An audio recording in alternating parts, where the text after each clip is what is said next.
அது ஒரு புகைவண்டி நிலையம். அங்கே ஒருத்தர் காலார நடந்து வந்துக்கிட்டு இருந்தார். அவர் தன்னுடைய வீட்டில் உட்காந்து ரொம்ப நேரம் எழுதுவார். எழுதுகிற நேரம் போக மற்ற நேரங்களில் தம்முடைய சொந்த வயல்களில் வேலை பார்ப்பார். அது முடிஞ்சதும் என்ன பண்ணுவார்னா, பக்கத்தில் இருக்கிற புகைவண்டி நிலையத்துக்கு போவார். அங்கே கொஞ்சம் நேரம் அப்படியே காலார நடந்து வருவார். இது அவருடைய அன்றாட வழக்கம். அன்னைக்கு அது மாதிரி தான் அவர் நடந்து வந்துக்கிட்டு இருக்கிறார். அந்த சமயத்தில் அங்கே நடைமேடையில் ஒரு அம்மையார் நின்றுட்டு இருக்கிறாங்க. இவரை கண்டதும் கையை தட்டி கூப்பிட்டாங்க. இங்கே கொஞ்சம் வர முடியுமா அப்படின்னாங்க. இவர் போனார். என்னங்கன்னு விசாரித்தார். அந்த அம்மையார் விவரம் சொன்னார். ஐயா, நானும் என்னுடைய வீட்டுக்காரரும் இங்கே வந்தோம். அதுவும் நிற்கிதே, அந்த ரயிலில் ஏறி ஊருக்கு போகணும். என்னுடைய வீட்டுக்காரர் அதுவும் அந்த உணவு விடுதிக்கு போயிருக்கார், இன்னும் வரல. அவர் வர்றதுக்குள்ளே ரயில் புறப்பட்டுரும் போல இருக்கு. நீங்கள் ஓடி போய் அவரை அழைச்சிக்கிட்டு வர முடியுமா அப்படின்னு கேட்டாங்க. சரின்னார் இவர். உடனே அந்த அம்மா தன்னுடைய கணவர் எப்படி இருப்பார் அப்படிங்கிற அடையாளங்களை கொஞ்சம் சொல்லி அனுப்புனாங்க. போய் தேடிக்கிட்டு இருக்க வேண்டாமேங்கிறதுக்காக. பார்க்குறதுக்கு இப்படி இருப்பார், இந்த மாதிரி ஆடை அணிஞ்சிருப்பார் அப்படின்னு விவரமாக சொன்னாங்க. அதை அவர் கவனமாக கேட்டுக்கிட்டார். நீங்கள் போய் அழைச்சிட்டு வாங்க, வந்த உடனே உங்களுக்கு உண்டான கூலியையும் கையோடு கொடுத்து விட்றேன் அப்படின்னாங்க அந்த அம்மா. இவர் போனார். அந்த அம்மா சொன்ன அடையாளங்களை வச்சு அவர் வீட்டுக்காரரை கையோடு கூட்டிகிட்டு வந்துட்டார். கொண்டுட்டு வந்து அந்த அம்மா கிட்ட ஒப்படைச்சார். உடனே அவரும் ஏற்கனவே சொன்ன பிரகாரம் அவருக்கான கூலி பணத்தையும் கொடுத்தாங்க. அவரும் எதுவும் மறுப்பு சொல்லாமல் அதை வாங்கிக்கிட்டார். வாங்கிக்கிட்டு திரும்பினார். அந்த சமயத்தில் எதிரில் வந்த ஒருத்தர் அவர் அடையாளம் கண்டுபிடிச்சிக்கிட்டார். அவங்க ரெண்டு பேரும் பேசிக்கிறது இவங்க காதில் விழுந்தது. அப்போ தான் இவங்களுக்கு அது புரிஞ்சுது. இவங்கக்கிட்ட கூலி வாங்கினவர் யாருன்னா, அவர் தான் பேரறிஞர் லியோ டால்ஸ்டாய் அப்படிங்கிறது புரிஞ்சுது அவங்க ரெண்டு பேரும் பேசிக்கிறத வச்சு. ரஷ்ய நாட்டின் மிகப்பெரிய ஞானி லியோ டால்ஸ்டாய், சோவியத் நாட்டின் ஈடு இணையற்ற இலக்கிய மேதை. இது தெரிஞ்ச உடனே அந்த அம்மா அவர்கிட்ட ஓடினாங்க. ஐயா, உங்களுக்காக நான் கூலி கொடுத்தேன், நான் பெரிய தவறு பண்ணிவிட்டேன் அப்படின்னு சொல்லி வருத்தப்பட்டாங்க. பரவாயில்ல, ஆனால் நீங்கள் எனக்கு கொடுத்த கூலி பணத்தை நான் திருப்பி கொடுக்க மாட்டேன். ஏன் தெரியுமா, அது நான் உழைச்சி பெற்ற தொகை அப்படின்னார். யாருக்குமே அதிக மகிழ்ச்சியை தரக்கூடிய பணம் எதுன்னு கேட்டால் அது அவங்க உழைப்புக்கு ஊதியமாக கிடைக்கிற பணம் தான். நம்ம ஆட்கள் சில பேருக்கு உழைக்காமல் கிடைக்கிற தீய வழியில் வருகிற பணம் கூட மகிழ்ச்சியை கொடுக்கும். ஒரு பெரிய தொழிற்சாலை, அதோட முதலாளி கடுமையான ஒரு கட்டுப்பாடு விதிச்சிருந்தார். அது என்ன கட்டுப்பாடுன்னா, இந்த தொழிற்சாலைக்கு உள்ள யாரும் சிகரெட்டு பிடிக்கக்கூடாது அப்படிங்கிறது தான். ஒரு நாள் இந்த முதலாளி தன்னுடைய தொழிற்சாலையை சுற்றி பார்த்துக்கிட்டு வரார். அப்போது ஒரு இளைஞன் உள்ள சிகரெட்டு பிடிச்சிக்கிட்டு இருந்தான். அதை பார்த்து விடுறார். அவ்வளவுதான், அவருக்கு கோபம் வந்துட்டுது. உடனே உதவியாளரை கூப்பிட்டார். அதோ பாரு, அந்த சிகரெட்டு பிடிச்சிக்கிட்டு இருக்கிறானே, அவன் கணக்கை முடித்து வெளியில் அனுப்பி வச்சிரு அப்படின்னு உத்தரவு போட்டார். அது பிரகாரம் உடனே அவனை அழைச்சிட்டு போய் கணக்கு பார்த்து சம்பள பாக்கி அப்புறம் உதவித்தொகை எல்லாத்தையும் மொத்தமாக கையில் கொடுத்து வெளியில் அனுப்பி வச்சுட்டாங்க. அவன் பணத்தோடு வெளியில் வந்தான். ஏதோ யோசனை பண்ணபடியே நின்றுக்கிட்டு இருந்தான். அவன் என்னப்பா யோசிக்கிற அப்படின்னாரு எதிரில் வந்தவர். இவன் சொன்னான், ஒன்றும் இல்லை, என்னோட நண்பன் ஒருத்தனை பார்க்கறதுக்காக உள்ளே போனேன். பேர் என்னன்னு கேட்டுவிட்டு ஒரு 50,000 ரூபா பணத்தையும் கொடுத்து வெளியில் அனுப்பி வச்சுட்டாங்க. அதுதான் ஏன்னு புரியல, யோசனை பண்ணிகிட்டு இருக்கிறேன் அப்படின்னு ஆனால் இவன். அதனால் நாம் உழைச்சி சம்பாதிக்கிற பணம் தான் உயர்வு, சும்மா வர்ற பணம்லாம் மகிழ்ச்சியை தராது அப்படிங்கிறத புரிஞ்சுக்கணும். அப்பேற்பட்ட ஞானி ரஷ்ய மேதை அவர் பாருங்க, அந்த பணத்தை வாங்கின பணத்தை திருப்பி கொடுக்க மாட்டேன்னு விட்டார். ஏன்னா அது உழைத்து பெற்ற தொகை, அதை நான் கொடுக்க மாட்டேன்னார். அதனால் நமக்கு செல்வம் சேர்க்கறது பெருசு இல்லை, அந்த சேருகிற செல்வம் நமக்கு மகிழ்ச்சியை கொடுக்கணும். அதுக்கு என்ன வழின்னா, நாம் உழைத்து சம்பாதிக்கணும் அப்படிங்கிறத அதிலிருந்து புரிஞ்சிக்க வேண்டியது ரொம்ப அவசியம். அதனால் உழைப்போம் உயர்வோம், இதுதான் வெற்றியின் ரகசியம்.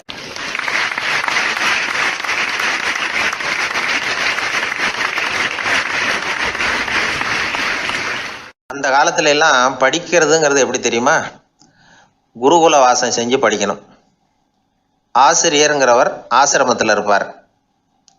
அங்கே போய் அவருக்கு தொண்டுகள் செய்யணும், துணிகள்லாம் துவைச்சி போடணும், தூங்கும்போது காலை பிடிச்சி விடணும். புழுக்கமாக இருந்தால் விசிறி மட்டை எடுத்து விசிறணும்.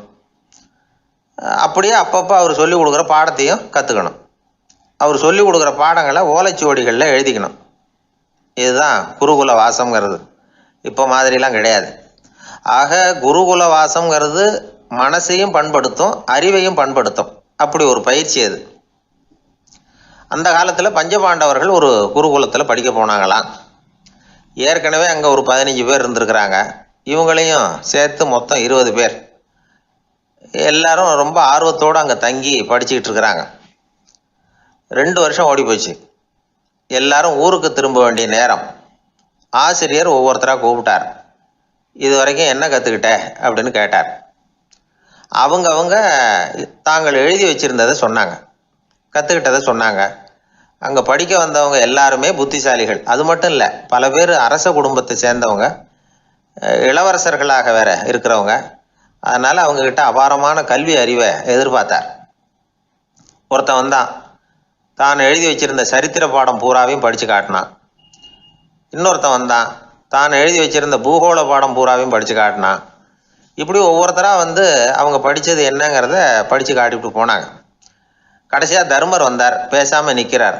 தன் கையில் இருந்த ஓலைச்சுவடி கேட்டால் அவர் பிரிக்கவே இல்லை. ஆசிரியர் இவர்கிட்ட தான் அதிகமாக எதிர்பார்த்தார்.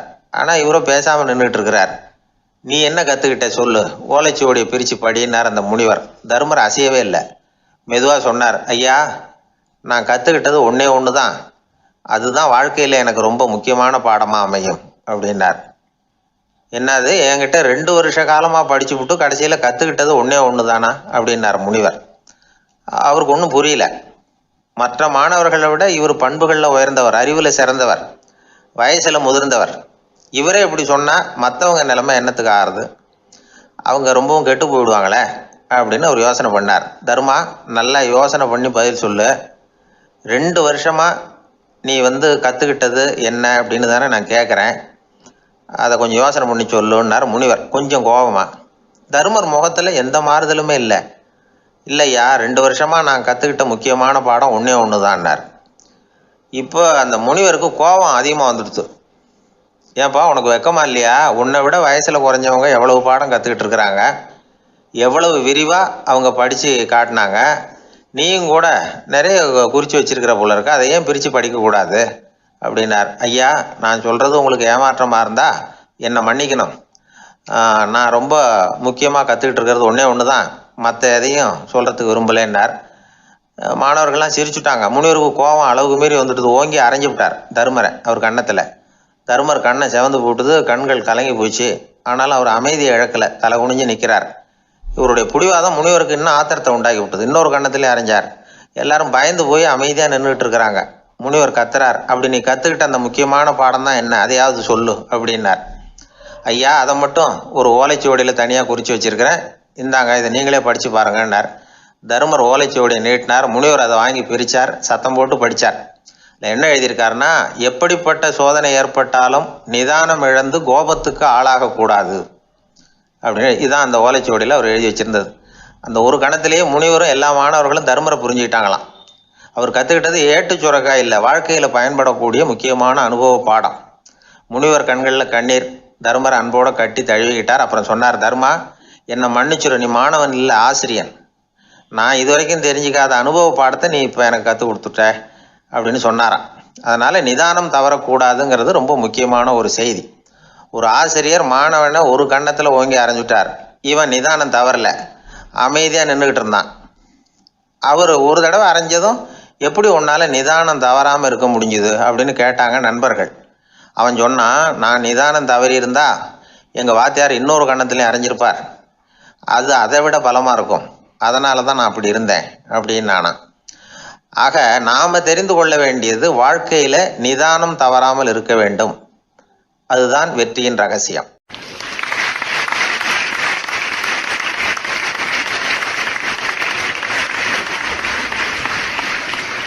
ஒரு ஆள் அசையாமல் கிடக்கிறார். அவர் இருக்காரா போயிட்டாராங்கிறத எப்படி முடிவு பண்ணுறோம்? அவர் மூக்குக்கு முன்னாடி புறங்கையை வச்சு பார்க்குறோம், மூச்சு வருதா இல்லையா அப்படிங்கிறத கண்டுபிடிக்கிறதுக்காக. மூச்சுங்கிறது அவ்வளவு முக்கியமான ஒரு விஷயம். சுவாசம் இல்லைன்னா எதுவுமே இல்லை. நம்ம பூமி இருக்க அது கூட சுவாசிக்குதுங்கிறத சோவியத் விஞ்ஞானிகள் கண்டுபிடிச்சிருக்கிறாங்க. பூமிக்கு மேலே இருக்கிற மண் அடுக்கில் காற்றில் உள்ள ஆக்சிஜன் ஆக்சிகரணம் அடையுது அப்படின்னு தான் இதுவரைக்கும் எல்லாரும் நம்பிக்கிட்டு இருந்தாங்க. ஆனால் இப்போ என்ன கண்டுபிடிச்சிருக்கிறாங்கன்னா, அந்த ஆக்சிஜன் பூமிக்குள்ளே 1 கிலோமீட்டர் ஆழம் வரைக்கும் ஊடுருவி போகுதான். பூமிக்குள்ளே 2 பக்கமும் பல கிலோமீட்டர் வரைக்கும் பரவுதான். பூமிக்குள்ளே இருக்கிற நீர்நிலை அடுக்குகள் தான் நுரையீரல் செய்கிற வேலையை செய்யுதான். நம்ம உடம்புல நுரையீரல் இல்லைன்னா ஒன்றும் நடக்காது. ஒரு மரத்தை தலைகீழாக தொங்க போட்டால் எப்படி இருக்கும் அப்படி யோசிச்சு பாருங்கள். அப்படி தான் இதுவும் நுரையீரலும் அப்படி தான் இருக்கும். வலது பக்கம் ஒன்று, இடது பக்கம் ஒன்று. வலது பக்கம் நுரையீரல் கொஞ்சம் பெருசாக இருக்கும். நுட்பமான நரம்பு குழாய்கள் அதில் இருக்கும். கோடிக்கணக்கான நுண்ணிய குழாய்களை வச்சுக்கிட்டு தான் அது வேலை செய்யுது. 25 கோடி குழாய்கள் இருக்கும். அதை அப்படியே முழுசாக பிரித்து பரப்புனா ஒரு டென்னிஸ் கோர்ட்டில் பாதி பரப்பளவு இருக்குமா. நுரையீரல் நிறம் கருஞ்சிவப்பு தான். புகை அதிகமாக உள்ளே போச்சுன்னா அது கருப்பாயிடுது. காற்றுல உள்ள பிராணவாயுவை இது இழுத்து எடுத்துக்கிட்டு ரத்தத்தை சுத்தப்படுத்துகிற முக்கியமான வேலையை இது செய்யுது. அசுத்த காற்றை வெளியில் அனுப்பி வச்சுருது. ஒருத்தர் வேகமாக ஓடி வரார், அவருக்கு மூச்சு இறைக்கும். பயங்கரமாக எதையாவது பார்த்து விடுறார், உடனே மூர்ச்சி ஆகிடுவார். இது மாதிரி சமயங்களில் வேறு எந்த தூண்டுதலும் இல்லாமல் நுரையீரல் தானாகவே இயங்கும். இப்படி ஒரு அவசியம் ஏற்படுறப்போ இயக்கத்தை தூண்டி விடுற முக்கியமான இணைப்பு மூளைக்கு கீழே முதுகு எலும்புக்கு மேற்பகுதியில் இருக்குது. அது உடனே சுவாசத்துக்கு அவசர உதவியை கொடுக்குது. இப்போ ஒருத்தர் பேசாமல் உட்காந்துருக்கார். இந்த சமயத்தில் அவருக்கு 1 பங்கு காற்று தேவைப்படுதுன்னு வச்சுக்கோங்க. அவர் எழுந்திரிச்சு நடக்கும் பொழுது 1.5 மடங்கு தேவைப்படும். ஓடினார்னா 3 மடங்கு தேவைப்படும். படுத்திருக்கிறப்ப 1/2 மடங்கு தான் தேவைப்படும். இதுக்கு நிமிஷத்துக்கு 16 தடவை மூச்சு விட்டாகணும். இப்படி சாதாரணமாக உள்ளே இழுக்கிற காற்று கொஞ்சம்தான் இருந்தாலும் இது மாதிரி 8 மடங்கு காற்றை உள்ளே இழுத்து வச்சுக்கிற சாமர்த்தியம் நுரையீரலுக்கு இருக்குதான். தண்ணி, நுண்கிருமிகள், ரசாயன பொருள் இப்படி எது உள்ளே போனாலும் நுரையீரல் சமாளிச்சுக்கும். 30 வருஷமாக விடாத புகை பிடிக்கிறவர் தொடர்ந்து உள்ளே அனுப்பி வைக்கிற புகையை கூட சமாளிக்குதுன்னா பார்த்துங்களேன். உள்ளே போகிற புகை நுட்பமான சுவாச முடிச்சுகளை அழிச்சு விடுது. கறி புகை அது மேலே படிஞ்சு உபயோகம் இல்லாமல் பண்ணிவிடுது. ஆனாலும் தேவைக்கு அதிகமாக 8 மடங்கு கூடுதலாக சுவாச முடிச்சுகள் நம்ம உடம்புக்குள்ளே இருக்கிறதுனால சமாளிக்க முடியுது. சமாளிக்க முடியலன்னா சில சமயம் மூச்சு திணறும். அதை ஒரு எச்சரிக்கையாக எடுத்துக்கிட்டு புகை பிடிக்கிற பழக்கத்தை விட்டுடணும். அதுதான் நல்லது. ஆனால் அப்படி யார் விடுறது? இணை பிரியாத 2 நண்பர்கள் இருந்தாங்களாம். 2 பேரும் விடாமல் சிகரெட்டு குடிக்கிறவங்க. அதில் ஒருத்தன் செத்து போட்டான். இன்னொருத்தன் அதுக்கப்புறம் 2 சிகரெட்டாக குடிக்க ஆரம்பித்தானா. ஏன் இப்படி பண்ணுறேன்னு கேட்டிருக்காங்க. நான் 1 சிகரெட்டு தான் குடிக்கிறேன். செத்து போன என்னுடைய ஃப்ரெண்டு இருக்கானே, செத்து போனவன், அவனுக்காக இன்னொரு சிகரெட்டு குடிக்கிறேன் அப்படின்னு நானா. இது ரொம்ப ஆபத்து, விட்டுடு அப்படின்னு சொல்லியிருக்காங்க. சரின்னு ஒத்துக்கிட்டான். ஆனால் அதுக்கப்புறமும் 1 சிகரெட் வீதமாக குடிச்சிக்கிட்டே இருந்தான். சிகரெட்டு பழக்கத்தை நீ இன்னும் விடலையான்னு கேட்டாங்களாம். அந்த பழக்கத்தை நான் எப்போவோ விட்டுட்டேன், இப்போ நான் குடிக்கிறது என் ஃப்ரெண்டுக்காக அப்படின்னு நானா. இவங்கெல்லாம் எப்படி திருந்துறது?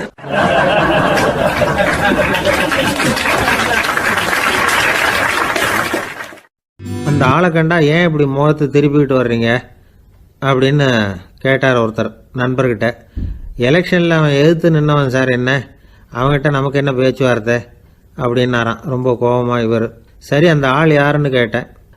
என் கூட பிறந்த தம்பி தான் சார் அப்படின்னார் அந்த கோபம் குறையாமல்.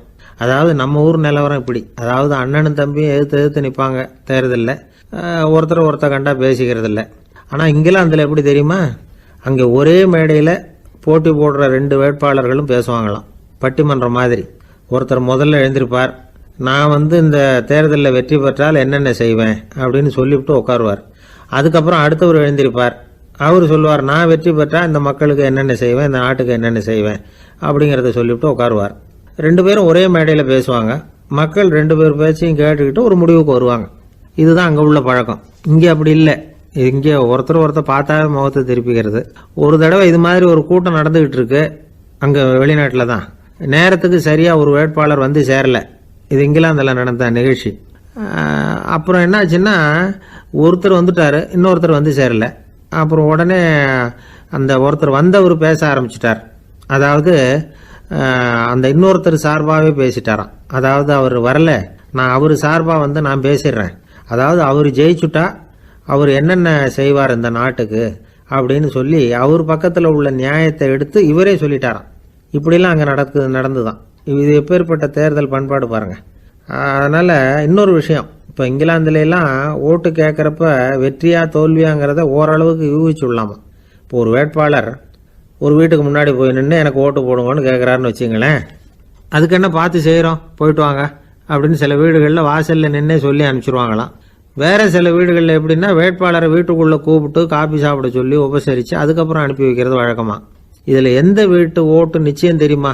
வாசலில் நின்னே வழி அனுப்பி வச்சுடுறாங்க பாருங்க, அவங்க ஓட்டு நிச்சயம்.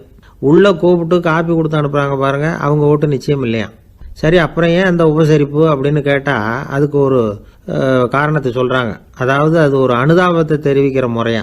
ஐயோ பாவம், நாம் இவருக்கு ஓட்டு தான் போட போகிறதில்ல, எதையாவது செய்வோம், காப்பியாவது சாப்பிட்டு போகட்டும் அப்படிங்கிற எண்ணமா. இப்படி அந்த ஒரு பழக்கம். ஆக அந்த ஊரில் நிறைய காப்பி சாப்பிட்ணும்னு ஒருத்தர் ஆசைப்பட்டால் தேர்தலில் தோற்று போகிறதுக்கு தயாராக இருக்கணும். ஒரு சமயம் ஒரு ஊரில் தேர்தல் நடந்துதான். ஒரு தொகுதியில் நின்று தோற்று போன ஒருத்தர் கையில் ஒரு துப்பாக்கியோட ஊருக்குள்ளே சுற்றிக்கிட்டு இருந்தாராம். ஒரு போலீஸ்காரர் அவரை பார்த்துட்டு சந்தேகப்பட்டிருக்கார். அதனால் அவரை தடுத்து நிறுத்தி என்ன இது துப்பாக்கியோட சுற்றுறீங்களேன்னு விசாரிச்சிருக்கார். இதுக்கு அவர் சொன்னாராம், சார் இந்த தொகுதியில் மொத்தம் 1,00,000 வாக்காளர்கள், அதில் எனக்கு 10,000 பேர் மட்டும்தான் எனக்கு ஓட்டு போட்டிருக்கிறாங்க. அப்படின்னா எனக்கு வேண்டாதவங்க இந்த தொகுதியில் 90,000 பேர் இருக்கிறாங்கன்னு அர்த்தம். இப்படி ஒரு சூழ்நிலையில் நான் என்னுடைய பாதுகாப்புக்கு ஆயுதம் இல்லாமல் நடமாடலாமா அப்படின்னு கேட்டாராம். எவ்வளவு எச்சரிக்கை பாருங்க. நம்ம ஊரில் சில பேர் ஓட்டு கேட்குற விதமே தனி.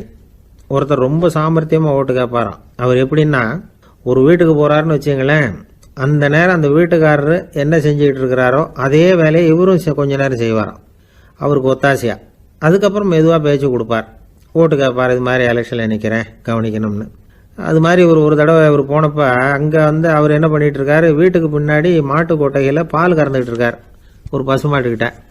அந்த வீட்டில் இவர் ஓட்டு கேட்க போனவர் இவர் ஓடி போய் இன்னொரு சொம்பை எடுத்துக்கிட்டு அதே மாட்டுக்கு இன்னொரு பக்கம் போய் உட்காந்துக்கிட்டு இவரும் பால் கறக்க ஆரம்பிச்சிட்டார்.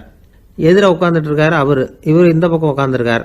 கீழே கொஞ்சம் குனிஞ்சு பார்த்தா ஒருத்தர் முகத்தை ஒருத்தர் பார்க்கலாம். கொஞ்ச நேரம் ஆனதுக்கப்புறம் இவர் மெதுவாக அவர்கிட்ட பேச்சு கொடுத்தாராம். இது மாதிரி நான் எலெக்ஷனில் நிற்கிறேன், நீங்கள் ஓட்டு போடணும், அதுக்காக தான் வந்தேன்னாராம். அது முடியாதுங்களேன்னாராம் அவர். ஏன்னு கேட்டிருக்கார். நான் இந்த வீட்டுக்காரன் இல்லை, நானும் உன்ன மாதிரி ஓட்டு கேட்க வந்தவன் தான் அப்படின்னாராம் அவர்.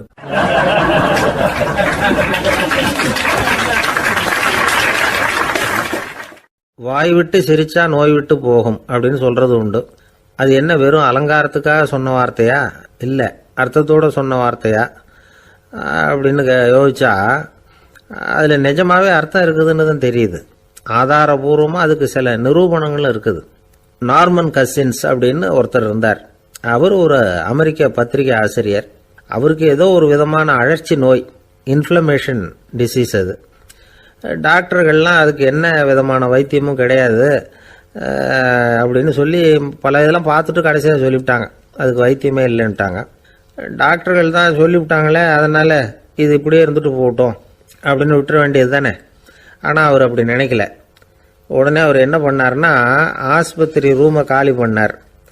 ஹோட்டலில் போய் ஒரு ரூம் எடுத்துக்கிட்டார். அங்கே போனார்.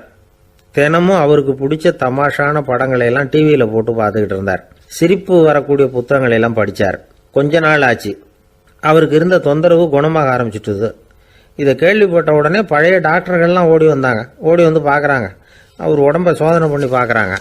பார்த்தா அவர் உடம்பு குணமாகறதுக்கு உதவியாக இருந்தது சிரிப்பு தான் அப்படிங்கிறத விஞ்ஞானபூர்வமாக அவங்க ஒத்துக்கிட்டாங்களாம். இருந்தாலும் சிரிப்பு எந்த முறையில் எந்த விதத்தில் உதவி பண்ணுது அப்படிங்கிறத இன்னமும் சரியாக புரிஞ்சிக்க முடியல. ஆனாலும் ஒரு சில விஷயங்கள் மட்டும் புரியுது. அது என்னன்னா, சிரிப்பு சுவாசத்தை மேம்படுத்துது, ரத்த அழுத்தத்தை குறைக்குது, உடம்பு குணமாகறதுக்கே உரிய சில ஹார்மோன்கள் அதிகமாக உருவாகி வர்றதுக்கு வழி செய்யுது. இந்த அளவுக்கு தான் சிரிப்போட செயல்பாட்டை நாம் புரிஞ்சிக்க முடியுது. இருந்தாலும் இதை பற்றி கண்டுபிடிக்க வேண்டியது இன்னமும் ஏராளமாக இருக்குது. அதையெல்லாம் விவரமாக கண்டுபிடிக்கிற வரைக்கும் நாம் காத்துக்கிட்டு இருக்க வேண்டியதில்லை. இப்போவே தாராளமாக சிரிக்கலாம். அதில் என்னத்துக்கு சிக்கணும், காசா பணமா? சிரிப்புன்னா ஹாஹான்னு சத்தம் போட்டு சிரிச்சாதான் உடம்புக்கு நல்லதுன்னு இல்லை. லேசான புன்னகை கூட உடம்புக்கு நல்லது செய்யுமா. லேசாக புன்னகை பூத்தா அந்த சமயத்தில் நாம் எப்படி ஆகுது, நம்ம உடம்பு பூரா அமைதி அடையுதான். இதையும் ஆதாரபூர்வமாக கண்டுபிடிச்சி தான் சொல்கிறாங்க. எப்போவாவது மனசு சங்கடமாக இருக்கிறப்போ கொஞ்சம் முயற்சி பண்ணி முகத்தில் புன்னகையை கொண்டுகிட்டு வந்து பாருங்கள். அதோட சுகம் உங்களுக்கு அனுபவித்து பார்த்தா தான் தெரியும். கண்ணும் உதடும் மலரும் பொழுது இருக்கிற ஆனந்தமே ஆனந்தம் அப்படிங்கிறாங்க அனுபவித்து பார்த்தவங்க. வாழ்க்கையில் நாம் தமாஷா இருக்கணும்னா அதுக்கு சில வழிகளையும் அவங்க சொல்லி வச்சிருக்கிறாங்க. முதல்ல நீங்கள் உற்சாகமாக இருக்கிறவங்க கூடவே அதிகமாக பழகணும், அவங்க கூடவே அதிக நேரம் இருக்கிறது மாதிரி பார்த்துக்கணும். அழுது வடிகிறவங்ககிட்டயே இருக்கக்கூடாது, அவங்கள அவாய்டு பண்ணுங்க, அவங்கள விட்டு விலகி வந்துடுங்க. உங்கள் முன்னாடி இருக்கிறவர் எப்பவும் மூஞ்சியை தொங்க போட்டுக்கிட்டே இருக்கிறவராக இருந்தால் கொஞ்ச நாளில் உங்கள் முகமும் அப்படியே ஆகிடுமா, ஜாக்கிரதையாக இருக்கணுமா. ரெண்டாவது, எடுத்ததுக்கெல்லாம் சீரியஸ் ஆகிடக்கூடாது, எதையும் நிதானமாக யோசிக்கணும். அடுத்தவங்க நம்மளை மதிக்கணுங்கிறதுக்காக நாம் பகட்டாக நடந்துக்கிறதுக்கு ஆசைப்படக்கூடாது. உங்களுக்கு பிடிச்ச தமாஷான வீடியோ படங்கள், புத்தகங்கள் இதையெல்லாம் லிஸ்ட்டு போட்டுக்கிட்டு முடிஞ்ச அளவுக்கு வாங்கி சேர்த்து வீட்டுக்குள்ளேயே ஒரு லைப்ரரி உண்டாக்கிக்கலாம். ஒரு பெரிய பிஸ்னஸ்மேன், ரொம்ப வெற்றிகரமாக பிஸ்னஸ் பண்ணுறவராம். அவர் எப்படின்னா அடிக்கடி ரயிலில் பிரயாணம் பண்ணுறப்போ நியூஸ் பேப்பரை வச்சுக்கிட்டு ரொம்ப சுவாரஸ்யமாக படிச்சுக்கிட்டே போகிறான். நியூஸ் பேப்பரில் அப்படி என்ன சுவாரஸ்யமான விஷயம் அப்படின்னு எட்டி பார்த்தா அதுக்குள்ளே ஒரு காமிக் புஸ்தகத்தை வச்சுக்கிட்டு படிச்சுக்கிட்டு இருப்பாராம். என்னங்க அப்படின்னு கேட்டால், என் மனசு லேசாக இருக்கிறதுக்கு இது ரொம்ப உதவியாக இருக்குது அப்படின்பாரான். அது ஒரு பக்கம் இருக்கட்டும். சிரிப்புன்னா எல்லா விதமான தமாஷும் உடம்புக்கு நல்லதுன்னு நினச்சிடக்கூடாதான். ஜேம்ஸ் கரோல் அப்படிங்கிற அமெரிக்க உளவியல் நிபுணர் என்ன சொல்கிறார் தெரியுமா? அடுத்தவங்களை குறை சொல்கிறது, கேலி பண்ணுறது, நையாண்டி பண்ணுறது, இது மாதிரியான நகைச்சுவையெல்லாம் நல்லது செய்கிறது இல்லைங்கிறார் அவர். அடுத்தவங்களை தொந்தரவு பண்ணாத ஜோக்குகள் தான் எப்பவும் நல்லது. யாராவது ஜோக்கு சொன்னால் தாராளமாக சிரிக்கணும். ஒருத்தர் வந்தார், இன்னொருத்தரை கூட அழைச்சிக்கிட்டு என்கிட்ட காட்டினார். அவர் தன்னுடைய முகத்தை ரொம்ப சீரியஸாக வச்சுக்கிட்டு இருந்தார். என்னங்க விஷயம் அப்படின்னு விசாரித்தோம். வந்தவர் எங்களை பார்த்து சொன்னார், சார், இவர் கூட ஒரு பெரிய ப்ராப்ளம்னார். என்னன்னு, ஏதாவது ஒரு ஜோக்கு சொன்னால் உடனே சத்தம் போட்டு சிரிக்க ஆரம்பிச்சுடுறார் சார் அப்படின்னார். ஜோக்கை கேட்டுட்டு சிரிக்க ஆரம்பித்தா அது ப்ராப்ளம் இல்லையே அப்படின்னு சொன்னோம். சிரிக்க ஆரம்பிக்கிறது ப்ராப்ளம் இல்லை சார், ஆனால் அப்படி ஆரம்பிக்கிற சிரிப்பை அதுக்கப்புறம் நிறுத்தவே மாட்டேங்கிறார். நாள் கணக்கில் அது பாட்டு போயிட்டு இருக்கு, அதுதான் ப்ராப்ளம் அப்படின்னார் அவர்.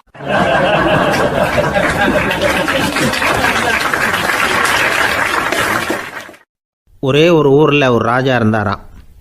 அவர் நிறைய சம்பாதிக்கணும்னு திட்டம் போட்டார். தனக்காக சம்பாதிக்கணும்னு நினைக்கல, தன்னுடைய நாட்டுக்காக சம்பாதிக்கணும் அப்படின்னு நினைச்சார். அரசாங்க கருவூலத்தில் கையிருப்பு குறைச்சலாக இருந்தது. மக்கள்கிட்ட வரி விதிச்சாகணும், வேற வழி இல்லை. ஆனாலும் அந்த ராஜா மக்கள் கஷ்டப்படக்கூடாது அப்படின்னு நினைக்கிறவர். மக்கள் வரியையும் கட்டணும், அதே நேரத்தில் அவங்க சிரமப்படவும் கூடாது. இதுக்கு தகுந்த மாதிரி ஒரு திட்டம் போட்டார். அது பிரகாரம் என்ன பண்ணார்னா, அந்த நாட்டில் ஒரு 3 பெரிய குளங்களை தோண்டினார். அது நிறைய தண்ணீரை நிரப்புனார். அதுக்கப்புறம் எங்கேயோ தேடி பிடிச்சி 3 விதமான மீன்களை கொண்டுகிட்டு வந்தார். அந்த 3 குளங்கள்லையும் விட்டார். அதை ஒவ்வொரு குளத்துலேயும் ஒவ்வொரு விதமான மீன்கள். அந்த மீன்களுக்கு அபூர்வமான ஒரு சக்தி உண்டு. அது எப்படின்னா, அந்த குளத்தில் குளிக்க வர்றவங்களுக்கு அந்த மீன்கள் கடிக்கும் பொழுது வலி ஏற்படுறதில்ல. அதுக்கு பதிலாக மகிழ்ச்சி நிறைந்த ஒரு இனிமையான உணர்வை அவங்க அனுபவிச்சாங்க. அது எப்படின்னா, இந்த முதல் குளத்தில் இருந்த மீன்களால் கடிக்கப்படும் பொழுது ஒரு விதமான இன்ப மயக்கத்தில் திளைச்சிருக்கிறது மாதிரி உணர்வு. இந்த 2வது குளம் இருக்க, அதில் இருக்கிற மீன் கடிச்சதுன்னு வைங்க, மக்களுக்கு எப்படி இருக்கும்னா, கால்களே தரையில் படாமல் அப்படியே ஆகாயத்தில் மிதக்கிறது மாதிரி ஒரு உணர்வு, அதை அனுபவிக்கிறாங்க. 3வது குளத்தில் இருக்கிற மீன் கடிச்சதுன்னா அவங்கெல்லாம் அப்படியே கோடீஸ்வரராக மாறிட்டதாக ஒரு உணர்வு, அதை அவங்களால அனுபவிக்க முடியுது. இப்படி ஒரு அபூர்வமான மீன் அது, அந்த 3 வகை. இப்படி இருந்தால் மக்கள் அந்த குளங்களில் குளிக்கிறதுக்கு ஆசைப்படாமல் இருப்பாங்களா? அதனால் கூட்டம் கூட்டமாக அலமோத ஆரம்பிச்சிட்டாங்க. ஒவ்வொரு குளத்தின் கரையிலேயும் கியூ வரிசையில் நிற்க ஆரம்பிச்சிட்டாங்க. அந்த நாட்டு மன்னர் என்ன பண்ணார்னா, ஒவ்வொரு குளத்தங்கரையிலையும் ஒரு ராஜாங்க அதிகாரியை உட்கார வச்சார். டிக்கெட்டை அடித்து கொடுத்தார். குளிக்க வர்றவங்க கிட்ட ஒரு குறிப்பிட்ட தொகையை கட்டணமாக வசூலிக்க ஆரம்பித்தார். அவ்வளவுதான், அரசாங்க கருவூலம் நிரம்ப ஆரம்பிச்சுட்டுது. ராஜாங்கத்துக்கு தேவையான பணம் கிடைச்சிட்டுது. இது ஒரு கதை. இதை பற்றி என்ன நினைக்கிறீங்க? அதாவது மக்களுக்கு சுமை தெரியாமலே வரி வசூல் பண்ணுறது நல்லது தானே அப்படின்னு நினைப்பீங்க. ஆனால் இன்றைக்கும் உலகத்தில் பல அரசாங்கங்கள் இதே மாதிரி 3 குளங்களை வெட்டி வச்சிருக்குது. மக்களும் அதில் குளிச்சுக்கிட்டு தான் இருக்கிறாங்க. அது எப்படிங்கிறீங்களா? அந்த முதல் குளம் தான் சினிமா தியேட்டர். அதில் குளிக்கிறவங்க தான் ஒரு விதமான இன்ப மயக்கத்தில் திளைச்சிருக்கிறது மாதிரியான உணர்வை அனுபவிக்கிறவங்க. 2வது குளம் தான் சாராய கடை. இந்த குளத்தில் குளிக்கிறவங்க தான் கால்களே தரையில் படாமல் ஆகாயத்தில் மிதக்கிறது மாதிரி உணர்வை அனுபவிக்கிறவங்க. மூணாவது குளம் லாட்டரி டிக்கெட். இதில் குளிக்கிறவங்க தாங்கள் அப்படியே கோடீஸ்வரர்களா மாறினது மாதிரி ஒரு உணர்வு அதை அனுபவிக்கிறவங்க. இன்றைக்கி பல நாடுகள் இந்த குளங்களை பயன்படுத்திக்கிட்டு தான் வராங்க. ஒரு பூவில் வண்டு உட்காருது, அதில் இருக்கிற தேனை வண்டு எடுக்குது. இந்த சமயத்தில் அந்த பூவுக்கு வலிக்குமா? அதுக்கு வலிக்கிறது இல்லை. அந்த பூவோட மலர்ச்சியும் வளர்ச்சியும் குன்றி போகிறதும் கிடையாது.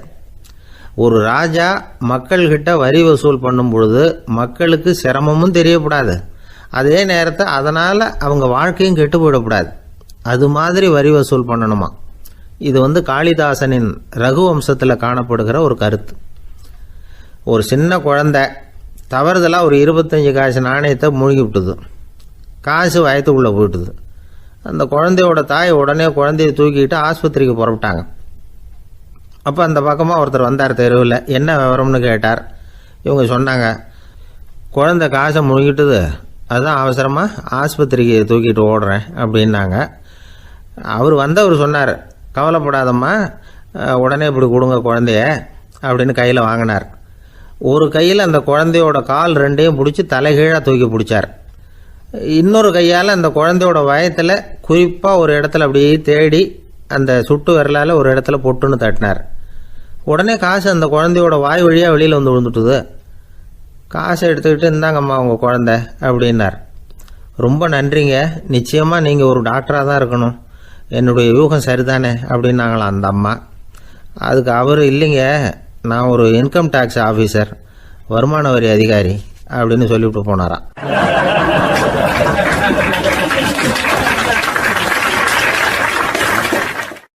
ஒரு ஊரில் ஒரு மன்னர் இருந்தார். அவர் பக்கத்து தேசத்து மேலே படையெடுக்கணும்னு நினச்சிக்கிட்டு இருந்தார். அதையும் தன்னுடைய நாட்டோட சேர்த்துக்கணுங்கிற ஆசை. எப்போ படையெடுக்கலாம்னு யோசிச்சுக்கிட்டு இருந்தார். இப்படி யோசிச்சுக்கிட்டு இருந்த சமயத்தில் ஒரு பெரியவர் அவரை தேடிக்கிட்டு வந்தார். அவர் அடிக்கடி வருவார், அவர்கிட்ட பேசிக்கிட்டு இருப்பார். இப்போவும் அப்படி தான் வந்தார். என்ன மன்னா யோசனைன்னாரு. இவர் தன்னுடைய யோசனையை சொன்னார். இந்த சமயத்தில் மன்னருக்கு தாகம் எடுத்தது, தண்ணி குடிக்கணும் போல இருந்தது. உடனே அங்கே இருந்த ஒரு அரண்மனை பணியாளரை கூப்பிட்டார். போய் கொஞ்சம் தண்ணி கொண்டு வாப்பா அப்படின்னார். அந்த பணியாளர் போனார், ஒரு கோலையில் தண்ணி கொண்டு வந்தார். ராஜா கிட்ட நீட்டினார். ராஜா அதை வாங்கி குடிக்கிறதுக்காக வாய்கிட்ட கொண்டுட்டு போனார். அந்த நேரம் பார்த்து, மன்னா கொஞ்சம் பொறுங்கன்னார் இந்த பெரியவர். ஆவலோட குடிக்க போன மன்னர் அப்படியே நிறுத்திக்கிட்டு பெரியவரை பார்த்தார்.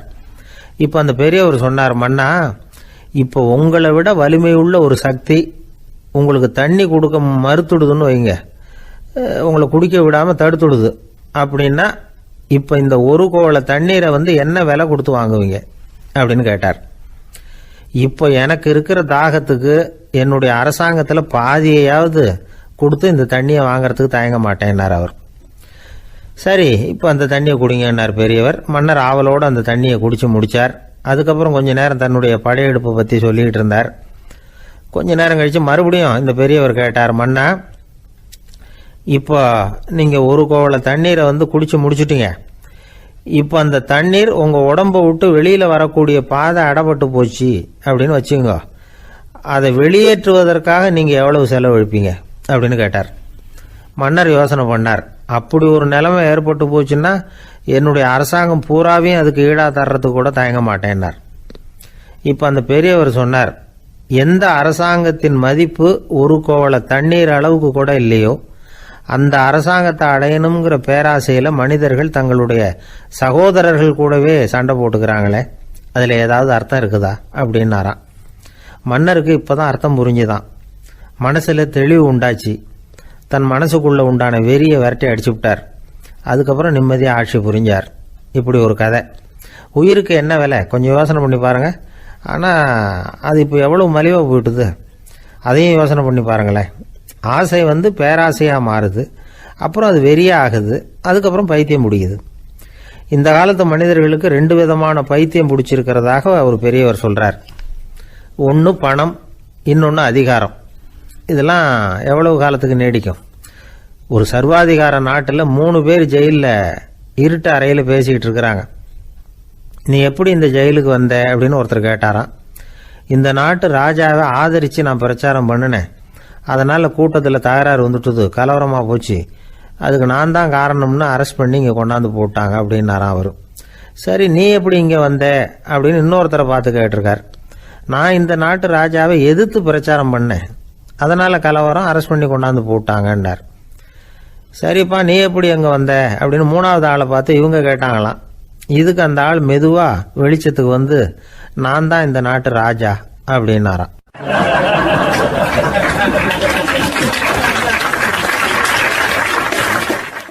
ஒரு ஆள் இருந்தார்.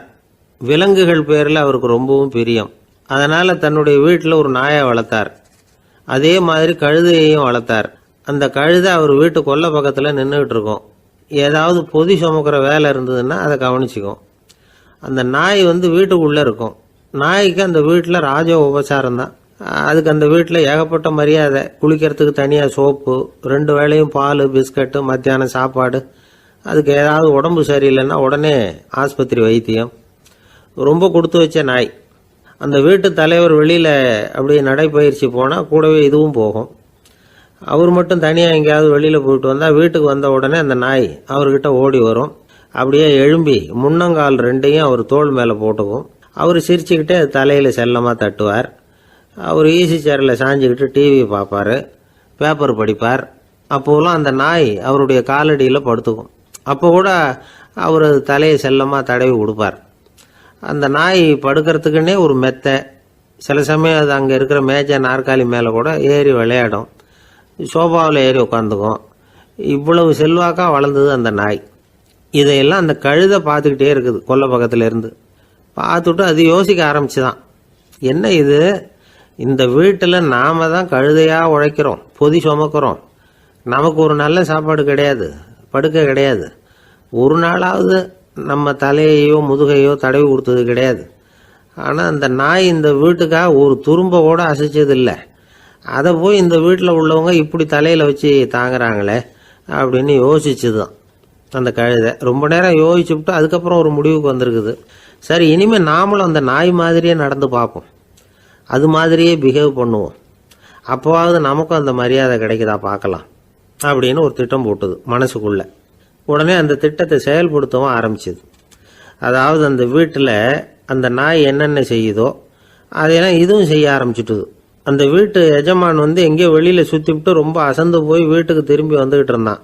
உடனே இந்த கழுதை என்ன பண்ணுச்சு தெரியுமா, அவங்ககிட்ட ஓடி போச்சு. ஓடி போய் அந்த நாய் என்ன பண்ணுமோ அது மாதிரியே பண்ணிச்சு. அதாவது அந்த ஆள் தோள் மேலே தன்னுடைய முன்னங்கால் 2ஐயும் தூக்கி போட்டுவிடுது. அந்த ஆள் பயந்து போயிட்டான். அவனுக்கு ஒன்றும் புரியல, இது ஏன் இப்படி பண்ணுதுன்னு கொஞ்சம் ஒதுங்கி நின்னான்.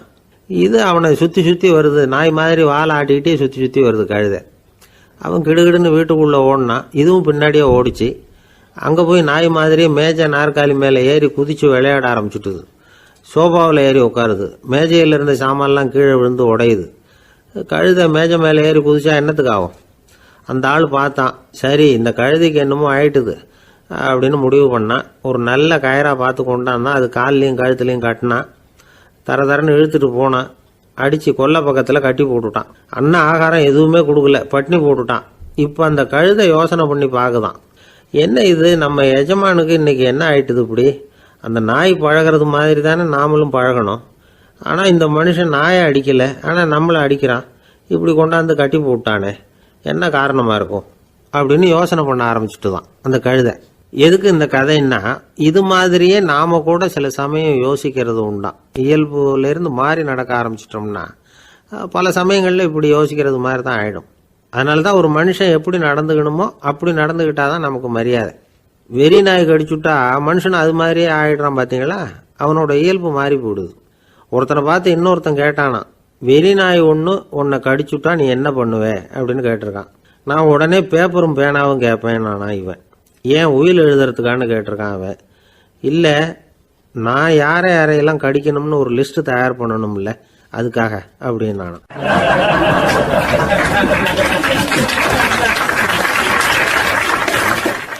ஒரு நண்பர் ஆனந்தமா சிகரெட் பிடிச்சிக்கிட்டு இருந்தார். இந்த பழக்கத்தை விட்டுவிடுங்களேன் அப்படின்னு சொல்லி பார்த்தோம். விட்டுடலாம்னு தான் பார்க்குறேன், ஆனால் முடியலையேன்னார். மனசு வச்சா எல்லாம் முடியும் அப்படின்னோம். அவர் கொஞ்ச நேரம் யோசனை பண்ணார். அப்புறம் சொன்னார், சரி சார், இதுதான் நான் பிடிக்கிற கடைசி சிகரெட் அப்படின்னு சொல்லி ரொம்ப அழுத்தமாக புகையை உள்ளுக்கு இழுத்தார். அதுக்கப்புறம் அந்த துண்டு சிகரெட்டை வீசி எறிஞ்சிட்டார். ஒருத்தர் இது மாதிரி தீர்மானம் பண்ணி தன்னுடைய கடைசி சிகரெட்டை தூக்கி எறிஞ்சுட்டாருன்னா அது ஒரு பெரிய விஷயம்தான். அதுக்கு பிறகு அவர் உடம்புல படிப்படியாக என்னென்ன மாற்றங்கள் நடக்கும் அப்படிங்கிறத பற்றி ஒரு விவர பட்டியலே வெளியிட்டிருக்கிறாங்க. அது என்ன விவரம் தெரியுமா? ஒருத்தர் புகைப்பிடிக்கிற பழக்கத்தை நிறுத்துறாருன்னு வச்சுங்க. அப்படி அவர் நிறுத்தின 20 நிமிடங்களுக்குள்ள உயர் ரத்த அழுத்தம், உடல் வெப்பம், நாடி துடிப்பு இதெல்லாம் சரியான நிலைமைக்கு வந்துடுதான். 8 மணி நேரத்துக்குள்ள இந்த ஸ்மோக்கர்ஸ் பிரீத் அப்படிங்கிற தன்மை மறைஞ்சிருதான். ரத்தத்தில் உள்ள கார்பன் மோனாக்சைடு அளவு குறையுதான், ஆக்சிஜன் அளவு கூடுதான், சரியான அளவுக்கு வந்துடுதான். ஒருத்தர் கடைசி சிகரெட்டை தூக்கி எறிஞ்சுட்டாருன்னா 24 மணி நேரத்துக்குள்ள மாரடைப்பு ஏற்படுறதுக்கான வாய்ப்பு குறைஞ்சுடுதான். 48 மணி நேரத்துக்குள்ள உணர்வு நரம்புகளின் முனைப்பகுதிகள் மறுபடியும் ஒன்று சேர்ந்துருதான். அதனால நாக்கு சுவை உணர்வு, மூக்கின் முகரும் சக்தி இதெல்லாம் மேம்படுதான், நல்ல நிலைமைக்கு வந்துடுதான். சிகரெட்டை நிறுத்தின 3 நாளுக்குள்ள மூச்சு விடுறது சுலபமாயிடுதான். இப்படி அவங்க பட்டியல் நிறைய சொல்றாங்க. 2 அல்லது 3 மாசத்துக்குள்ள என்ன ஆகும் தெரியுமா? ரத்த ஓட்டம் மேம்படுது, நடக்கிறது சுலபமாயிடுது. நுரையீரல் கொள்ளளவு 30% அதிகரிக்குது. 1லிருந்து 9 மாசத்துக்குள்ள சுவாச குறைபாடுகள் நீங்குது. நுரையீரலில் இருக்கக்கூடிய இந்த அசுத்தம் வடிகட்டும் திசுக்கள் சரியா வேலை செய்ய ஆரம்பிச்சிருது. 1 வருஷத்துக்குள்ள இந்த இதய அழுத்த நோய்க்கான வாய்ப்பு பாதியாக குறைஞ்சிருது. இந்த சிகரெட்டை நிறுத்தின 5 வருஷத்துக்குள்ள ஒரு நாளைக்கு 1 பாக்கெட் சிகரெட் பிடிக்கிறவர்களில் நுரையீரல் புற்றுநோயினால சாகிறவர்கள் எண்ணிக்கை பாதியாக குறைஞ்சிருது. புற்றுநோய் செல்கள் சீரமைக்கப்படுது. ஆக ஒருத்தர் புகைக்கிறத விட்டுணும்னு தீர்மானம் பண்ணி தன் கையில் இருக்கிற சிகரெட்டை இதுதான் கடைசின்னு சொல்லி தூக்கி எறிஞ்சுட்டா அதுக்கப்புறம் படிப்படியாக இவ்வளவு நன்மைகளும் மாற்றங்களும் ஏற்படுறதாக இந்த அமெரிக்கன் கேன்சர் சொசைட்டி தெரிவிச்சிருக்குது. அதனால புகைப்பழக்கம் உள்ளவங்க இதையெல்லாம் கொஞ்சம் யோசிச்சு பார்த்து அந்த பழக்கத்தை விட்டு விடுறது ரொம்ப நல்லது. ஆனால் அதையெல்லாம் நாம் சொன்னால் யார் கேட்குறாங்க? என்னுடைய நண்பர் ஒருத்தர் புகைப்பழக்கம் உள்ளவர், அவர் என்கிட்ட சொன்னார், சார் சிகரெட் பிடிக்கிற பழக்கத்தை விட்டு விடுறது என்னை பொறுத்த வரைக்கும் ஒன்றும் பெரிய கஷ்டமான செயல் இல்லை, அது ரொம்ப சுலபம் அப்படின்னார். எப்படி சொல்கிறீங்கன்னு கேட்டேன். நான் ஏற்கனவே 20 தடவை அந்த பழக்கத்தை விட்டுருக்கேன் சார் அப்படின்னார் ரொம்ப பெருமையாக.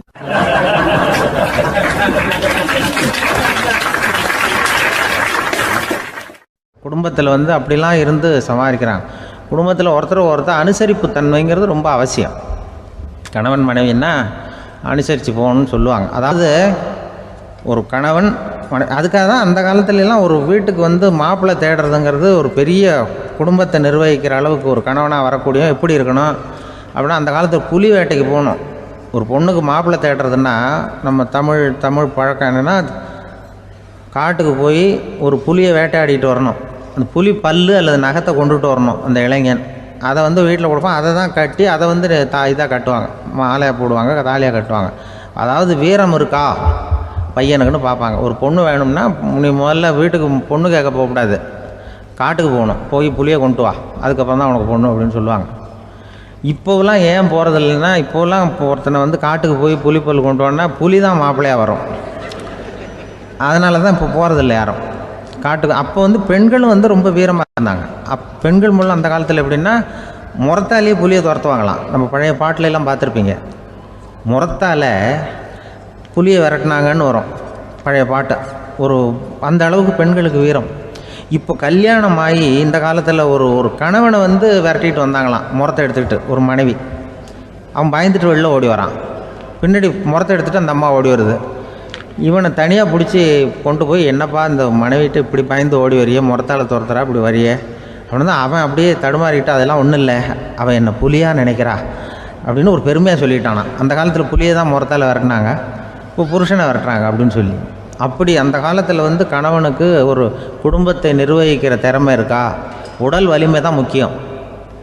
இப்போ கூட மதுரை பக்கத்தில் ஐயாவுக்கு தெரியும், அந்த இளவட்டக்கல்லுன்னு ஒரு ஊருக்கு ஊர் எல்லையில் கிடக்கும். ஊர் எல்லையில் ஒரு பெரிய கல் கிடக்கும். அந்த ஊருக்கு பொண்ணு கேட்க போகிறவங்க அந்த கல்லை தலைக்கு மேலே தூக்கி காட்டணும், அப்படியே தூக்கி தலைக்கு மேலே வசதி கீழே போடணும். அந்த வலு இருந்தால் தான் நீங்கள் அந்த ஊருக்குள்ளேயே போகலாம், பொண்ணு கேட்குறதுக்கு போகலாம். இல்லைன்னா நீ திரும்பி போக வேண்டியதான். அந்த வலிமை இருக்கா மாப்பிள்ளைன்னு பார்க்குறாங்க. இளவட்டக்கல்லுன்னு பேர். அப்போ என்ன பண்ணாங்கன்னா, ஒரு 1000 வருஷத்துக்கு முன்னாடி அந்த கல்லை தலைக்கு மேலே தூக்கி கீழே போடுவாங்களாம். ஒரு 500 வருஷத்துக்கு முன்னாடி அப்படி கொஞ்சம் தூரம் இடுப்பு அளவுக்கு தூக்கி கீழே போட்டுக்கிட்டு இருந்துருக்குறாங்க. அதுக்கப்புறம் ஒரு 100 வருஷத்துக்கு முன்னாடியெல்லாம் அப்படி முழங்கால் அளவுக்கு அப்படி தூக்கி போட்டால் போகிறோம்னு வச்சுருந்தாங்களாம். இப்போ நான் அந்த ஊருக்கு என் கூட பழனிசாமின்னு ஒருத்தர் இருக்கார். அவர் போய், உனக்கு எப்படிப்பா இந்த ஊரில் கல்யாணம் ஆச்சு அப்படின்னா, இப்போலாம் நாங்கள் தொட்டு கும்பிட்டா போகிறோம் அதை அசைக்கிறது கூட இல்லை. அப்படி ஆகிட்டுது. ஒரு குடும்பத்தை கணவனாக வரப்போகிறவனுக்கான தகுதி அந்த காலத்தில் அப்படி இருந்துதான். அப்படி கணவன் தேர்ந்தெடுக்கிறது, குடும்ப தலைவனை தேர்ந்தெடுக்கிறது ஒரு பெரிய காரியம். ஒரு பெரிய செல்வந்தர் போட்டி வச்சாராம். ஒரு நீச்சல் குளம், அதில் யார் வேணாலும் குதித்து அந்த பக்கம் போய் கரையேறலாம். அந்த நீச்சல் குளத்தில் விஷப்பாம்புலாம் கிடக்கு. யார் துணிஞ்சி அந்த விஷப்பாம்பு இருக்கிற குளத்தில் குதித்து அந்த பக்கம் போய் கரையேறானோ அவனுக்கு ஒரு 100 ஏக்கர் நிலம் கொடுப்பேன். அது வேண்டான்னா ஒரு 1000 ஆடு கொடுப்பேன். அதுவும் வேண்டான்னா என் பொண்ணை கொடுப்பேன் அப்படின்னு போட்டி வச்சார். அதான் மாப்பிள்ளையை தேர்ந்தெடுக்கிறதுக்கு அவர் ஒரு வழி. நீச்சல் குளத்தில் குதித்து கரையேறணும். இப்போ அந்த ஊரில் இருக்கிற இளைஞர்கள்லாம் பார்க்குறாங்க அந்த குளத்தில் குதிக்கணும்னு. ஆனால் குளத்தில் வெறும் விஷப்பாம்புலாம் கிடக்கு. இது என்ன பண்ணுறதுன்னு பார்த்தா யாருமே குதிக்கிறதுக்கு தைரியம் வரல. திடீர்னு ஒருத்தன் துணிஞ்சு குதித்தான். படபடன்னு அடிச்சுட்டு போய் அந்த பக்கம் கரையேறிட்டான். கரையேறினோடனே பரவாயில்லையே ஒரு ஆள் வந்துட்டான்னு சொல்லி அவனை அந்த இளைஞனை போய் பிடிச்சிட்டு வந்தாங்க. அந்த பெரியவர் கேட்டார், ஏப்பா இவ்வளவு பெரிய விஷப்பாம்பெல்லாம் கிடக்கிற நீச்சல் குளத்தில் நீ துணிஞ்சு குதித்து கரையேறி இருக்கிற, உனக்கு என்ன 1000 ஏக்கர் நிலம் கொடுத்துறவா, 100 ஏக்கர் நிலம் கொடுக்கவா சொல்கிறப்படி அப்படின்னா வேண்டாம் சார்ன்றான். ஓஹோ அப்படின்னா ஒரு 1000 ஆடு வேணுமா உனக்கு அப்படின்னா அதுவும் வேண்டாம் சார். ஓ அப்படின்னா என் பொண்ணு வேணுமா அப்படின்னா அதுவும் வேண்டாம் சாருங்கிறான். அப்புறம் எதுக்குடா குதிச்சுன்ட்டு என்ன உனக்கு என்ன தான் வேணும் அப்படின்னு கேட்டிருக்கார். என்னை எவன் பிடிச்சி தள்ளி விட்டவன்னு தெரியணும் அப்படின்றான். அதுக்காக அவன் பார்த்துருக்கான். அப்படி இருந்தால் தான் துணிச்சல் வரும் இந்த காலத்தில். எதுக்கு இவ்வளவு சங்கடம்லாம் வச்சாங்கன்னா, ஒரு குடும்பத்துக்கு தலைவராக வர வேண்டிய ஒரு ஆள், கணவனாக இருக்க வேண்டியவனுக்கு துணிச்சல் இருக்கா, தைரியம் இருக்கா அப்படிங்கிறது பார்க்குறதுக்காக இப்படிப்பட்ட தேர்வு முறைகள்லாம் வச்சுருந்தாங்க அந்த காலத்துலலாம். இப்போலாம் கல்யாணம் பண்ணுறது ஆளுக்கு நேரில் பார்க்காமலே கூட கல்யாணம் நடக்குது இன்டர்நெட்டில். இப்போ சர்டிஃபிகேட் கேட்குறாங்க, நோய் நொடி இல்லாமல் இருக்காரா பார். காட்டுக்கெலாம் போக வேண்டாம், நேராக ஆஸ்பத்திரிக்கு போய் ஒரு சர்டிஃபிகேட் வாங்கிட்டு வா, உனக்கு ஒன்றும் வியாதி இல்லைன்னு ப்ரூவ் பண்ணு, அதுக்கப்புறம் பார்த்துக்கலாம், மற்றதை பேசுவோம் அப்படின்னு சொல்லி அப்படி இருக்குது நிலைமை. அதனால் குடும்பத்தில் அந்த கணவனாக இருக்கிற வேண்டியவனுக்கு பொறுப்பு அதிகம். ஏன்னா எல்லாத்தையும் அனுசரித்து போக வேண்டியதாக வந்தான்.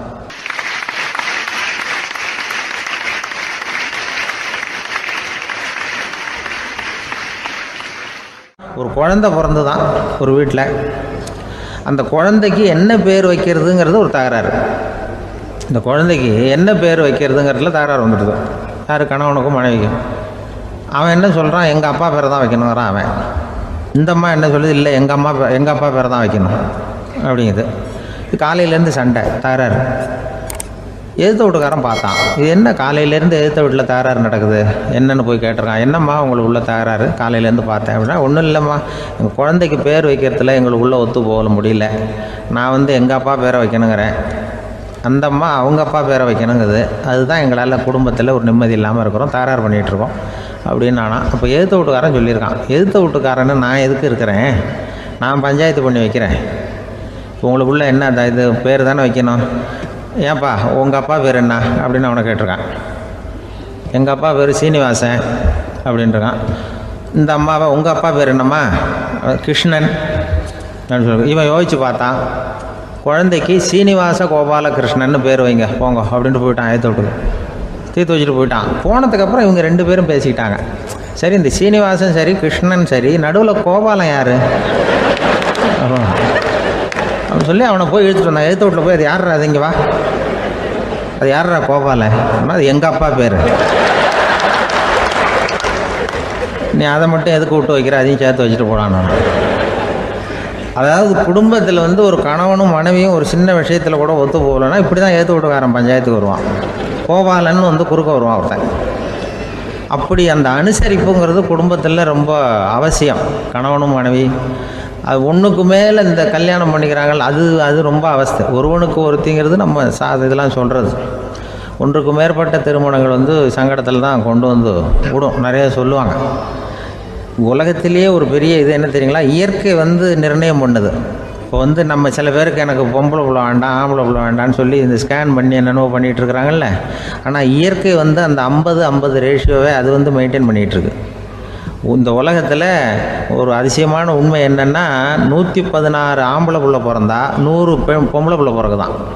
உலக அளவில் 116 ஆம்பளை புள்ள பிறந்தா 100 பொம்பளை புள்ள பிறகுது. இது எதுக்கு 16 அதிகமாக பிறகுதுன்னா, அந்த வாலிப வயசு அடையிறதுக்குள்ளே 16 செத்து போகுது. 16 அங்கங்கே ஓடுறது, கொஞ்சம் முரட்டத்தனமாக போகிறதுனால செத்து போகுது. அந்த 50-50 இந்த ஒருத்தருக்கு ஒருத்தங்கிற ரேஷியோவை இயற்கை மெயின்டைன் பண்ணிகிட்டு இருக்கு. அது ஒரு பெரிய அதிசயம்.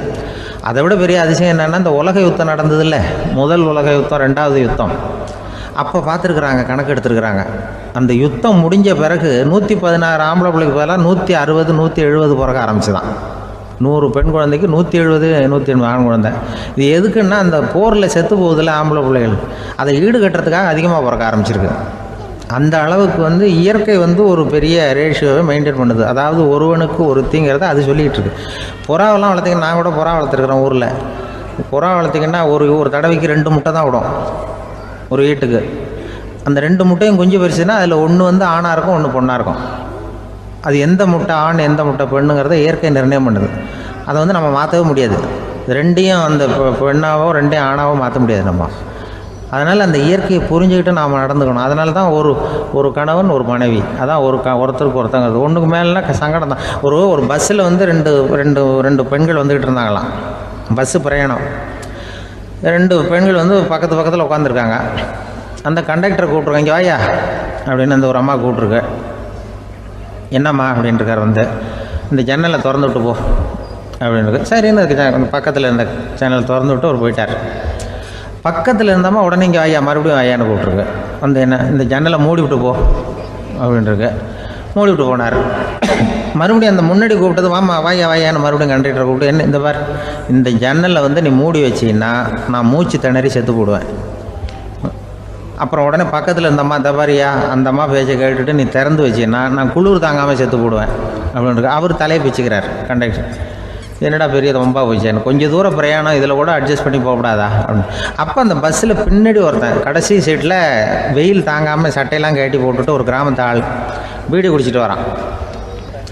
அவர் கூப்பிட்ருக்கான் அந்த ஆள், அந்த கண்டக்டர், இங்கே வாயா அங்கே என்ன தகராறு அப்படின்னு. அந்த எதிர்த்து வீட்டுக்காரன் வந்தானே முன்னாடி பஞ்சாயத்துக்கு, அது மாதிரி கண்டக்டர் இங்கே வாயா, அவன் ஏன் நீ என்ன சொல்ல போகிற அப்படின்ட்டு வந்திருக்கான். சட்டையெல்லாம் கட்டி போட்டு பீடி குடிக்கிறோம், பீடி புகையை ஊதி விட்டு அங்கே என்ன தகராறு அப்படின்னு கேட்டிருக்கான். ஒன்றும் இல்லையா, அந்த அம்மா ஜன்னலை திறந்தா செத்து போவேங்கிறது, இந்த அம்மா ஜன்னலை மூடுனா செத்து போவேங்கிறது, நான் என்னையா பண்ணுறது ஒரு ஆள், இதுக்கு ஏன் கவலைப்படுறேன், நான் சொல்கிறத கேள்வி, நான் தீர்த்து வைக்கிறேன் பிரச்சனையை அப்படின்னு சொல்லிவிட்டு பீடியை எடுத்துக்கிட்டு புகையை ஊதி விட்டு சொன்னானா, கொஞ்ச நேரம் அந்த ஜன்னலை மூடி வை, அந்த அம்மா செத்து போவோம், அப்புறம் திறந்து வை, இந்த அம்மா செத்து போவோம், நாம் நிம்மதியாக போகலாம் அப்படின்னு சொல்லிட்டு பீடி குடிக்க ஆரம்பிச்சிட்டான். அவருக்கு கோவம் வந்துட்டுது கண்டக்டருக்கு. உனக்கு என்னையா நீ பாட்டுக்கு சொல்லிட்டு கொடுவ, அந்த 2 அம்மாவும் செத்து போச்சுன்னா அவங்க வீட்டுக்காரனுக்கெல்லாம் யார் பதில் சொல்கிறது அப்படின்னா, கவலையே படாத, 2 பேருக்கும் நான் தான் வீட்டுக்காரன். அதனால தான் அந்த யோசனையை சொன்னேன் அவங்ககிட்ட. அப்புறம் இதுதான், இந்த ஒன்றுக்கு மேலே போச்சுன்னா அது இயற்கைக்கு விரோதம், இப்படிலாம் ஆகும். அதனால தான் அவன் அவ்வளவு ஒன்றுமே வேண்டான்ட்டு கடைசி பெஞ்சு இதில் போய் சீட்டில் உட்காந்துக்கிட்டான். அப்படி அது இயற்கையை புரிஞ்சுக்கிட்டு வாழணுங்கிறது முக்கியம். குடும்பத்தில் கணவனுடைய பங்கு என்ன, மனைவியினுடைய பங்கு, குழந்தை குட்டிகள்லாம் சொல்லுவாங்க. அப்படி இருக்கணும். கணவன்கிறவனுக்கு நிறைய சகிப்புத்தன்மை தேவைப்படுது. மனித நேயம்ங்கிறத பற்றி சொல்லுவாங்க. மனித நேயம் ஏன்னா ஒரு கணவன் கணவனாக இருக்கணும், மனைவி மனைவியாக இருக்கணும். ஒரு மனுஷன் இன்றைக்கி மனிதனாக இல்லை, மனித நேயம் குறைஞ்சி போச்சு, எது குடும்ப உறவுகள்லாம் ரொம்ப மாறி போச்சுன்னு சொல்கிறேன். இப்போ நாகரிகத்தில் அப்படி தான் இருக்குது. ஒரு இதில் ஒருத்தன் என்ன பண்ணியிருக்கிறான், ஒரு சின்ன பையனை கொண்டு வந்தானா, ஒரு சின்ன பையன் பக்கத்தில் இருக்கான். ஒரு பெரியவர் கேட்டிருக்கார், யாரப்பா அந்த பையன் அப்படின்னு கேட்டிருக்கார். இவன் சொன்னான்னா, இந்த பையன் எனக்கு தூரத்து உறவுன்னு இருக்கான். சரி, தூரத்து உறவுன்னா எப்படி அப்படின்னு கேட்டிருக்கான். இந்த பையன் எங்கள் அப்பாவுக்கு 8வது புள்ள அப்படின்னானா. கூட பிறந்தவனே அவ்வளோ தூரமாக போயிட்டான், 8வதாக பிறந்தான். அப்படி இருக்குது குடும்ப உறவுகள்ங்கிறது. மனுஷனுக்கு வேல்யூ விஞ்ஞானம் எப்படி போட்டிருக்குன்னா, ஒரு மனித உடம்பில் இருக்கிற கால்சியத்தை மட்டும் தனியாக எடுத்தால் ஒரு சின்ன ரூமுக்கு வெள்ளை அடிக்கலாமா. ஒரு மனுஷ உடம்பில் இருக்கிற பாஸ்பரஸை மட்டும் தனியாக எடுத்தால் ஒரு 40 நெருப்பு வச்சு தயார் பண்ணலாம். ஒரு மனுஷ உடம்புல இருக்கிற இந்த கொழுப்பு சத்தை மட்டும் தனியாக எடுத்தால் ஒரு 7-8 சோப்பு கட்டி தயார் பண்ணலாம். அது மாதிரி ஒரு மனுஷ உடம்புல இருக்கிற இரும்பு சத்தை மட்டும் தனியாக எடுத்தால் ஒரு 2 அங்குல ஆணி 2 செய்யலாம். இவ்வளவுக்கும் விலை போட்டால் 42 ரூபா 50 காசு. இதுதான் மனுஷனுக்கு விஞ்ஞானம் போட்டிருக்கிற விலை. அது எப்போ அது ஒசரும்னா அவன் மனுஷனாக இருக்கிற வரைக்கும் இருக்கிறப்ப. அதுவும் செத்து போனால் அதுவும் கிடையாது, செத்து போனால் அதுவும் குறைஞ்சிரும். மிருகங்களுக்கெல்லாம் அப்படி இல்லை, செத்ததுக்கு அப்புறம் விலை கூடும். அங்கெல்லாம் எல்லா ஊர்லேயும் பார்த்திங்கன்னா உயிர் கோழி 50 ரூபா, உரிச்ச கோழி 60 ரூபான்னு போட்டிருக்கோம். செத்ததுக்கு அப்புறம் 10 ரூபா அதிகம். மனுஷனை வந்து நீ உயிர் மனுஷன் 42 ரூபா 50 காசு, செத்ததுக்கு அப்புறம் 52 ரூபான்னா நீயே வச்சுக்கிடாது, எனக்கு இது கண்டு போடும். அவன் வந்து எப்போ அவனுக்கு வேல்யூ கூடும்னா மனிதனாக வாழும்பொழுது தான் வேல்யூ கூடும். குடும்பத்தில் வந்து அந்த பாசத்தோடு வாழணும்னு கடவுள்கிட்ட கேட்டு சொன்னாங்களே, அதுதான் இந்த சமூகங்கிறதும் ஒரு பெரிய குடும்பம்தான். அதனால தான் இந்த நாட்டுக்குள்ள பெருமையை எல்லாரும் ஒற்றுமையாக இருந்தால் எதையும் சாதிக்கலாம்ங்கிறது தான் இந்த நாட்டுக்குள்ள பெருமை அப்படி நிரூபித்தோம். அதனால் சமூகங்கிறதும் ஒரு குடும்பம் மாதிரி இருக்கிறது தான் பெருசு. இப்போ சில இதெல்லாம் இப்போ ஜாதி மத வேறுபாடெல்லாம் வந்து நம்முடைய முன்னேற்றத்தை வந்து தடுக்கும். விலங்குகள் வந்து நம்மளோட மேலானது. அதான் ஒரு ஊரில் ஒரு சிவன் கோயில் இருந்து தான், சிவன் கோயிலில் அந்த புறாவெல்லாம் வளர்ந்துக்கிட்டு இருந்திருக்கு. அந்த மாடத்தில், சிவன் கோயில் மாடத்தில் புறாவெல்லாம் கூடியிருந்திருக்கு. உடனே அதுக்கு கும்பாபிஷேகம் பண்ணுறதுக்காக ஊரில் திட்டம் போட்டாங்க. சிவன் கோயிலுக்கு வெள்ளடிக்க ஆரம்பித்தாங்க. வர்ணம் பூச ஆரம்பித்ததும் அதுக்கு சாரம் கட்டுவாங்கள்ல, அந்த குச்சியெல்லாம் வச்சு சாரம் கட்டுவாங்க. உடனே இந்த புறாவெல்லாம் என்ன பண்ணிச்சான், இனிமேல் நம்ம இங்கே வெள்ளை அடிக்கிறாங்க, கும்பாபிஷேகம் வருது, நம்ம இங்கே குடியிருக்க முடியாது, எதிர்த்தாப்புல எங்கே போகலான்னு பார்த்துருக்கு. இந்த உயரம் கோபுரத்தில் இருந்த புறாவெல்லாம் எதிர்த்தாப்புல ஒரு மாதா கோயில் இருந்திருக்கு, சர்ச்சு. அங்கே சில மாடங்களில் புறாவெல்லாம் இருக்குது, சில மாடம் இருக்குது. உடனே நம்மளாம் அங்கே போய்டும் கொஞ்சம் காலத்துக்குன்னு எல்லாம் புறப்பட்டு இந்த மாதா கோயிலுக்கு போயிடுது. அங்கே போனால் அங்கே இருக்கிற புறாவோடு சேர்ந்து இதுவும் குடியிருந்துகிட்ருக்கு. கொஞ்ச நாள் என்னாச்சு, அங்கே கிறிஸ்மஸ் வந்துட்டுது. கிறிஸ்மஸ் வந்ததும் சரி இங்கேயும் வெள்ளடிக்க ஆரம்பிக்கிறாங்க. நம்ம மறுபடியும் எங்கடா போகிறதுன்னு பார்த்தா அங்கே இருக்கிற புறாவோட சேர்ந்து இதுவும் சேர்ந்து நேராக ஒரு பள்ளிவாசல் இருந்தது. எதுக்கு அங்கே இருக்கிற மாடத்தில் போய் அங்கே குடியேறிட்டுது எல்லாம். அங்கே போனால் அங்கே ரமலான் மாதம் வந்து ரம்ஜானுக்காக அதையும் புதுப்பிக்க ஆரம்பித்தாங்க. இது என்ன பண்ணுறதுன்னு சொல்லி இந்த 3 செட்டு புறாவும் சேர்ந்து என்ன பண்ணிச்சு, எங்கே போகலான்னு பார்த்தா மறுபடியும் அதுக்குள்ளே இந்த சிவன் கோயிலில் கும்பாபிஷேகம் முடிஞ்சிருக்கு. அங்கே போடுவோம் எல்லாருன்னு சொல்லி எல்லா புறாவும் அந்த சிவன் கோயிலுக்கு வந்துட்டுது. அங்கே போய் மாடத்தில் அதை குடியிருந்துட்டுது. அப்போ திடீர்னு ஒரு நாள் பார்த்தா ஒரே கலவரம் பூமியில் எல்லாம் ஒருத்தன் அருவாளை தூக்கிட்டு நிற்கிறான், குச்சி எடுத்து ஒருத்தனை சுட்டுக்கிறான். ஒரே கலவரம், சத்தம், ஒரே மத கலவரம் வந்துட்டுது ஊரில். அப்போது புறாவெல்லாம் மாடத்தில் இருந்துக்கிட்டு ஒரு குஞ்சு புறா அவங்க அம்மாட்ட கேட்டு தான், இது என்ன இந்த மனுஷனுக்கு என்ன ஆச்சு, இந்த மனுஷனுக்கு என்ன ஆச்சு, அவன் கத்தியை தூக்கிட்டு நிற்கிறானே அப்படின்னு கேட்டு தான். ஒரு குஞ்சு புறா அவங்க அம்மாட்ட கேட்டு தான், அம்மா புறா. இப்போ அம்மா அந்த புறா சொல்லித்தான், மனுஷனுக்கு இப்போ மதம் பிடிச்சிருக்கு, அதான் கத்தியை தூக்கிட்டு நிற்கிறான் அப்படின்ருக்கு. இப்போ நமக்கெல்லாம் பிடிக்கலையே அப்படின்னு தான். அப்போ அந்த புறா சொல்லித்தான், அந்த பாருமா, நாம் வந்து இந்த சிவன் கோயிலில் இருந்தாலும் நமக்கு புறான்னு தான் பேர், இந்த மாதா கோயிலுக்கு போனாலும் நமக்கு புறான்னு தான் பேர், பள்ளிவாசலுக்கு போனாலும் நமக்கு புறான்னு தான் பேர். அந்த மனுஷன் அப்படி இல்லை. அவன் இங்கே இருக்கிற வரைக்கும் இந்துன்னு சொல்லுவான், அங்கே மாதா கோயில் இருந்தான்னா கிறிஸ்தவன்னு சொல்லுவான், பள்ளிவாசலில் இருந்தான்னா முஸ்லீம்னு சொல்லுவான். அப்போ குஞ்சு புறா அது என்ன இப்படி பண்ணுறாங்க மனுஷங்க, இப்போ அவங்கள விட நம்ம வசதி போல் இருக்க, நம்ம தேவலாம் போல் இருக்க அப்படின்னு தான் அந்த குஞ்சு புறா. அப்போ அந்த தாய் புறா சொல்லித்தான், உண்மைதான், அதனால தான் நம்ம மேலான இடத்துல இருக்கிறோம், அவன் கீழே நிற்கிறான் என்னமோ அப்படின்னு சொல்லித்தான். இதுதான் அந்த குடும்பம்ங்கிறது, சமுதாயம்ங்கிறது ஒரு பெரிய குடும்பம். அது இந்த புறாக்கிட்டேருந்து மனுஷன் கற்றுக்க வேண்டியிருக்கு. அப்படி இருக்குது இன்றைக்கி மனுஷனுடைய நிலைமை. அதை வந்து புரிஞ்சுக்கணும். அப்படி தான் ஒவ்வொரு இதுலேயும் நாம் வந்து நடந்து கொள்ள வேண்டியிருக்குது. மிருகங்கள்டேருந்து கற்றுக்கிற வாய்ப்பெல்லாம் இருக்குது அப்படி சொல்லுவாங்க. இதில் ஒரு பெரிய நீதிபதி இருந்தார் சென்னையில், உண்மையாக நடந்தது. சென்னையில் ரொம்ப காலத்துக்கு முன்னாடி காந்தி இருந்த காலத்தில் சென்னையில் ஒரு நீதிபதி, அவர் ஒரு நாள் கோர்ட்லாம் விட்டு ரொம்ப கஷ்டப்பட்டு ராத்திரி சும்மா போய் உடனே வீட்டுக்கு வரல, கோர்ட்டினுடைய நடவடிக்கை முடிஞ்சு வீட்டுக்கு வராமல் போய் எங்கெங்கேயோ போய் சுற்றிவிட்டு அந்த நண்பர்களோடு அப்படி உல்லாசமாக அப்படி கொண்டாடி விட்டு ராத்திரிக்கு வந்திருக்கிறாரு வீட்டுக்கு 1 மணிக்கு. அப்போ அந்த வயசான அம்மா வாசல்லையே காத்துக்கிட்டு இருக்கு. உள்ளே போச்சு நீதிபதி இன்னும் வந்து சேரலேன்னு வாசல்லையே நின்றுக்கிட்டு இருந்துதான். அப்போ அது வந்த உடனே பலார்னு அரைஞ்சி விட்டாங்களாம் அந்த அம்மா. ஏன்டா அவ்வளோ தூரம் எங்கே போனேன், என்ன தான் நீதிபதியாக இருந்தாலும் அவங்களுக்கு உள்ள தானே, பலார்னு அரைஞ்சி விட்டாங்க. உடனே அவர் கலங்கி போய் அழுதாராம். அழுதாராம். மறுநாள் கேட்டிருக்காங்க அந்த பக்கத்தில் இருந்தவங்க, ஏன் நீ வந்து பெரிய நீதிபதி, பெரிய பதவியில் இருக்க, அதனால் உன்னை உங்கள் அம்மா அடிச்சிட்டாங்கன்னு அழுதியா அப்படின்னு கேட்டாங்களாம். அப்போ அவர் சொன்னாராம் நீதிபதி, இல்லை நான் வந்து இது மாதிரி எங்கள் அம்மாக்கிட்ட அடிக்கடி அடி வாங்குவேன், எப்போதும் அவங்க அடிக்கிற அடி பலமாக விழும், இப்போ அவங்க அடித்தது எனக்கு வலிக்கவே இல்லை, அந்த அளவுக்கு அவங்களுக்கு வயசாகிட்டுதே, பலம் குறைஞ்சிட்டுதேன்னு நினச்சி அழுதேன் அப்படின்னுக்காரான். அதுதான் புள்ள அம்மா பேரில் உள்ள பாசங்கிறது. இதே போல் நான் சொன்னது மாதிரி முன்னாடி இவர் ஒரு இறைநேச செல்வர் ஒருத்தர் இருந்தார். ஒரு அம்மா வந்து எனக்கு அப்பா தண்ணி கொடுப்பா அப்படின்றது படுக்கையில் இருந்த அம்மா. இவர் ஏதோ படிச்சுக்கிட்டு இருந்தவர், ஒரு சின்ன இளைஞர், உடனே ஓடி போய் ஒரு குவளையில் தண்ணி எடுத்துகிட்டு போய் அம்மாவுக்கு முன்னாடி நிற்கிறார். முன்ன அந்த அம்மா அதுக்குள்ளே தூங்கி போச்சு. இவர் அந்த தண்ணியை வச்சுக்கிட்டு அவர் பாட்டு நிற்கிறார். விடிஞ்சு போச்சு. விடிகிற சமயத்தில் அந்த அம்மா முடிச்சு பார்க்குது, பையன் தண்ணியோட கையில் வச்சுட்டு நிற்கிறார். ஏம்மா என்னப்பா நீ ராத்திரி பூரா தண்ணியோடு நின்றுக்கிட்டு இருக்கிறியா எனக்கா அப்படின்னு. அப்பா அவர் சொன்னாராம், ஆமாம்மா ராத்திரி தண்ணி தாகமாக இருக்குன்னு கேட்டிங்க, உடனே தண்ணி கொண்டு வந்துட்டேன், ஓடி வந்து பார்க்கும்பொழுது நீங்கள் தூங்கிக்கிட்டு இருந்தீங்க, தூங்கிட்டு இருக்கும்பொழுது உங்களை எழுப்ப வேண்டாம், தூக்கத்தை கெடுக்க வேண்டாம்னு நான் நினச்சேன், அதனால் எழுப்பலை. தூக்கம் முழிக்கிற சமயத்தில் உடனே தாகமாக இருக்கும், தண்ணி குடிக்கணும்னு ஆசைப்படுவீங்க, அதனால் தண்ணியை பக்கத்துலேயே வச்சுட்டு நிற்கிறேன் அப்படின்னு அந்த இளைஞர் சொன்னாராம். அப்படியே கட்டி பிடிச்சிட்டு நீ பிற்காலத்தில் பெரிய அறிஞராக வருவேன்னு சொல்லி அந்த அம்மா வரணும்னு சொல்லி இறைவனை வேண்டாங்களாம். அவர் தான் இஸ்லாமிய மார்க்கத்தில், தீன் மார்க்கத்தில் பெரிய ஆளானது. அதாவது ஷர்புதீன் யாஹ்யான்னு ஒருத்தர், அவர் பெரிய இஸ்லாமிய பேரறிஞராக வந்தார். இப்படி அம்மா பேரில் பாசமாக உள்ளவங்கள்லாம் இருந்தாங்க நிறையா. அப்படி அந்த குடும்பத்தில் வந்து அந்த பாசம் நேசம் எவ்வளவு இருக்கோ அவ்வளவுக்கு அவர்கள் உயர்வார்கள்ங்கிறது தான் நம்முடைய பெரிய இதெல்லாம் பெரியவங்கள்லாம் சொல்லியிருக்கிறது அதுதான். அதனால தான் அந்த கணவனுடைய பங்கு என்ன, மனைவியினுடைய பங்கு என்ன, பிள்ளைகளுடைய பங்கு என்னங்கிறத பற்றி ரொம்ப விவரமாக சொல்கிறதுக்காக தான் அதை பற்றி நாம் சிந்திக்க வேண்டிய நேரம் இதுங்கிறதுனால தான். கணவனுக்கு வந்து இது வந்துடக்கூடாது, அதாவது கோபம் வரக்கூடாது, நிதானம் வேணும் அப்படின்லாம் சொல்லுவாங்க. நிதானம், கணவன் வந்து கோபப்படக்கூடாதுமா.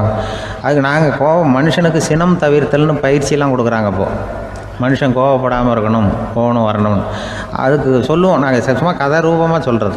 அங்கே வேதாத்திரி மகரிஷின்னு இருக்கார், அவர் இதில் வந்து சினம் தவிர்த்தல்னு பயிற்சியை கொடுப்பாங்க. குடும்ப தலைவர்கள் பெரியவங்கள்லாம் வந்து அந்த பயிற்சியை எடுத்துக்கணும். என்ன கூப்பிட்டாங்க ஒரு தரம், சினம் தவிர்த்தல்னு ஒரு பயிற்சி கொடுக்குறோம், அதில் நீ வந்து பேசுன்னாங்க. நான் சொன்னேன், நான் பயிற்சிக்கு வேணா வரேன், என்னை பேச வேண்டாம் சார், நான் வந்து பயிற்சி கற்றுக்கிறேன்னு. இல்லை நீ அதெல்லாம் பயிற்சி நாங்கள் கொடுக்குறோம், நீ உனக்கு என்ன தெரியுமோ சொல்லு, மனுஷன் கோவப்படாமல் இருக்கணும், அதுக்கு ஏதாவது வழி சொல்லிட்டு போ அப்படின்னு கூப்பிட்டாங்க. சரின்ட்டு போனேன். அங்கே போய் நான் சொன்னேன், இது மாதிரி எனக்கு தெரிஞ்சது ஒரு கதை மாதிரி சொன்னேன். மீனம்பாக்கம் ஏர்போர்ட், அங்கே ஜப்பானுக்கு போக வேண்டிய ஒரு பிரயாணி லக்கேஜோடு நிற்கிறார் நிறையா. இதை வாங்கி பிளேனில் ஏற்றக்கூடிய ஒரு தொழிலாளி அவர்கிட்ட ஒரு சண்டை போடுறார், அடிக்க போகிறார், திட்டுறாரு, கண்டாமலான்னு திட்டுறார். அவர் இதை ஒருத்தர் பார்த்துக்கிட்டே இருக்கார்.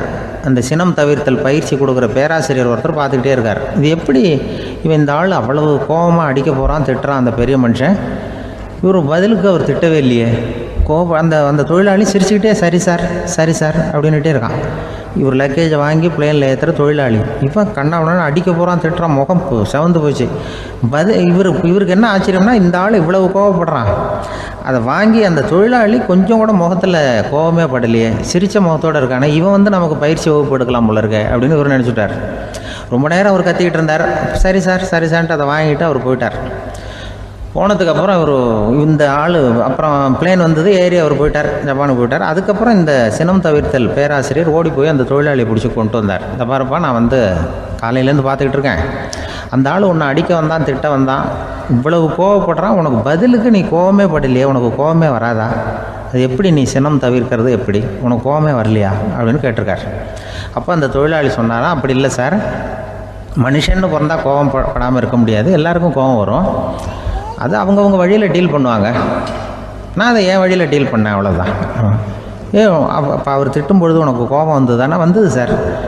அப்போ அது எப்படி டீல் பண்ணேன்னு கேட்டிருக்காரு. அப்போ இவன் சொன்னான், ஒன்றும் இல்லை சார், அந்த பிரயாணி வந்து இப்போ ஜப்பானுக்கு போயிட்டுருக்கார், அவர் லக்கேஜெலாம் அமெரிக்கா போயிட்டுருக்கு,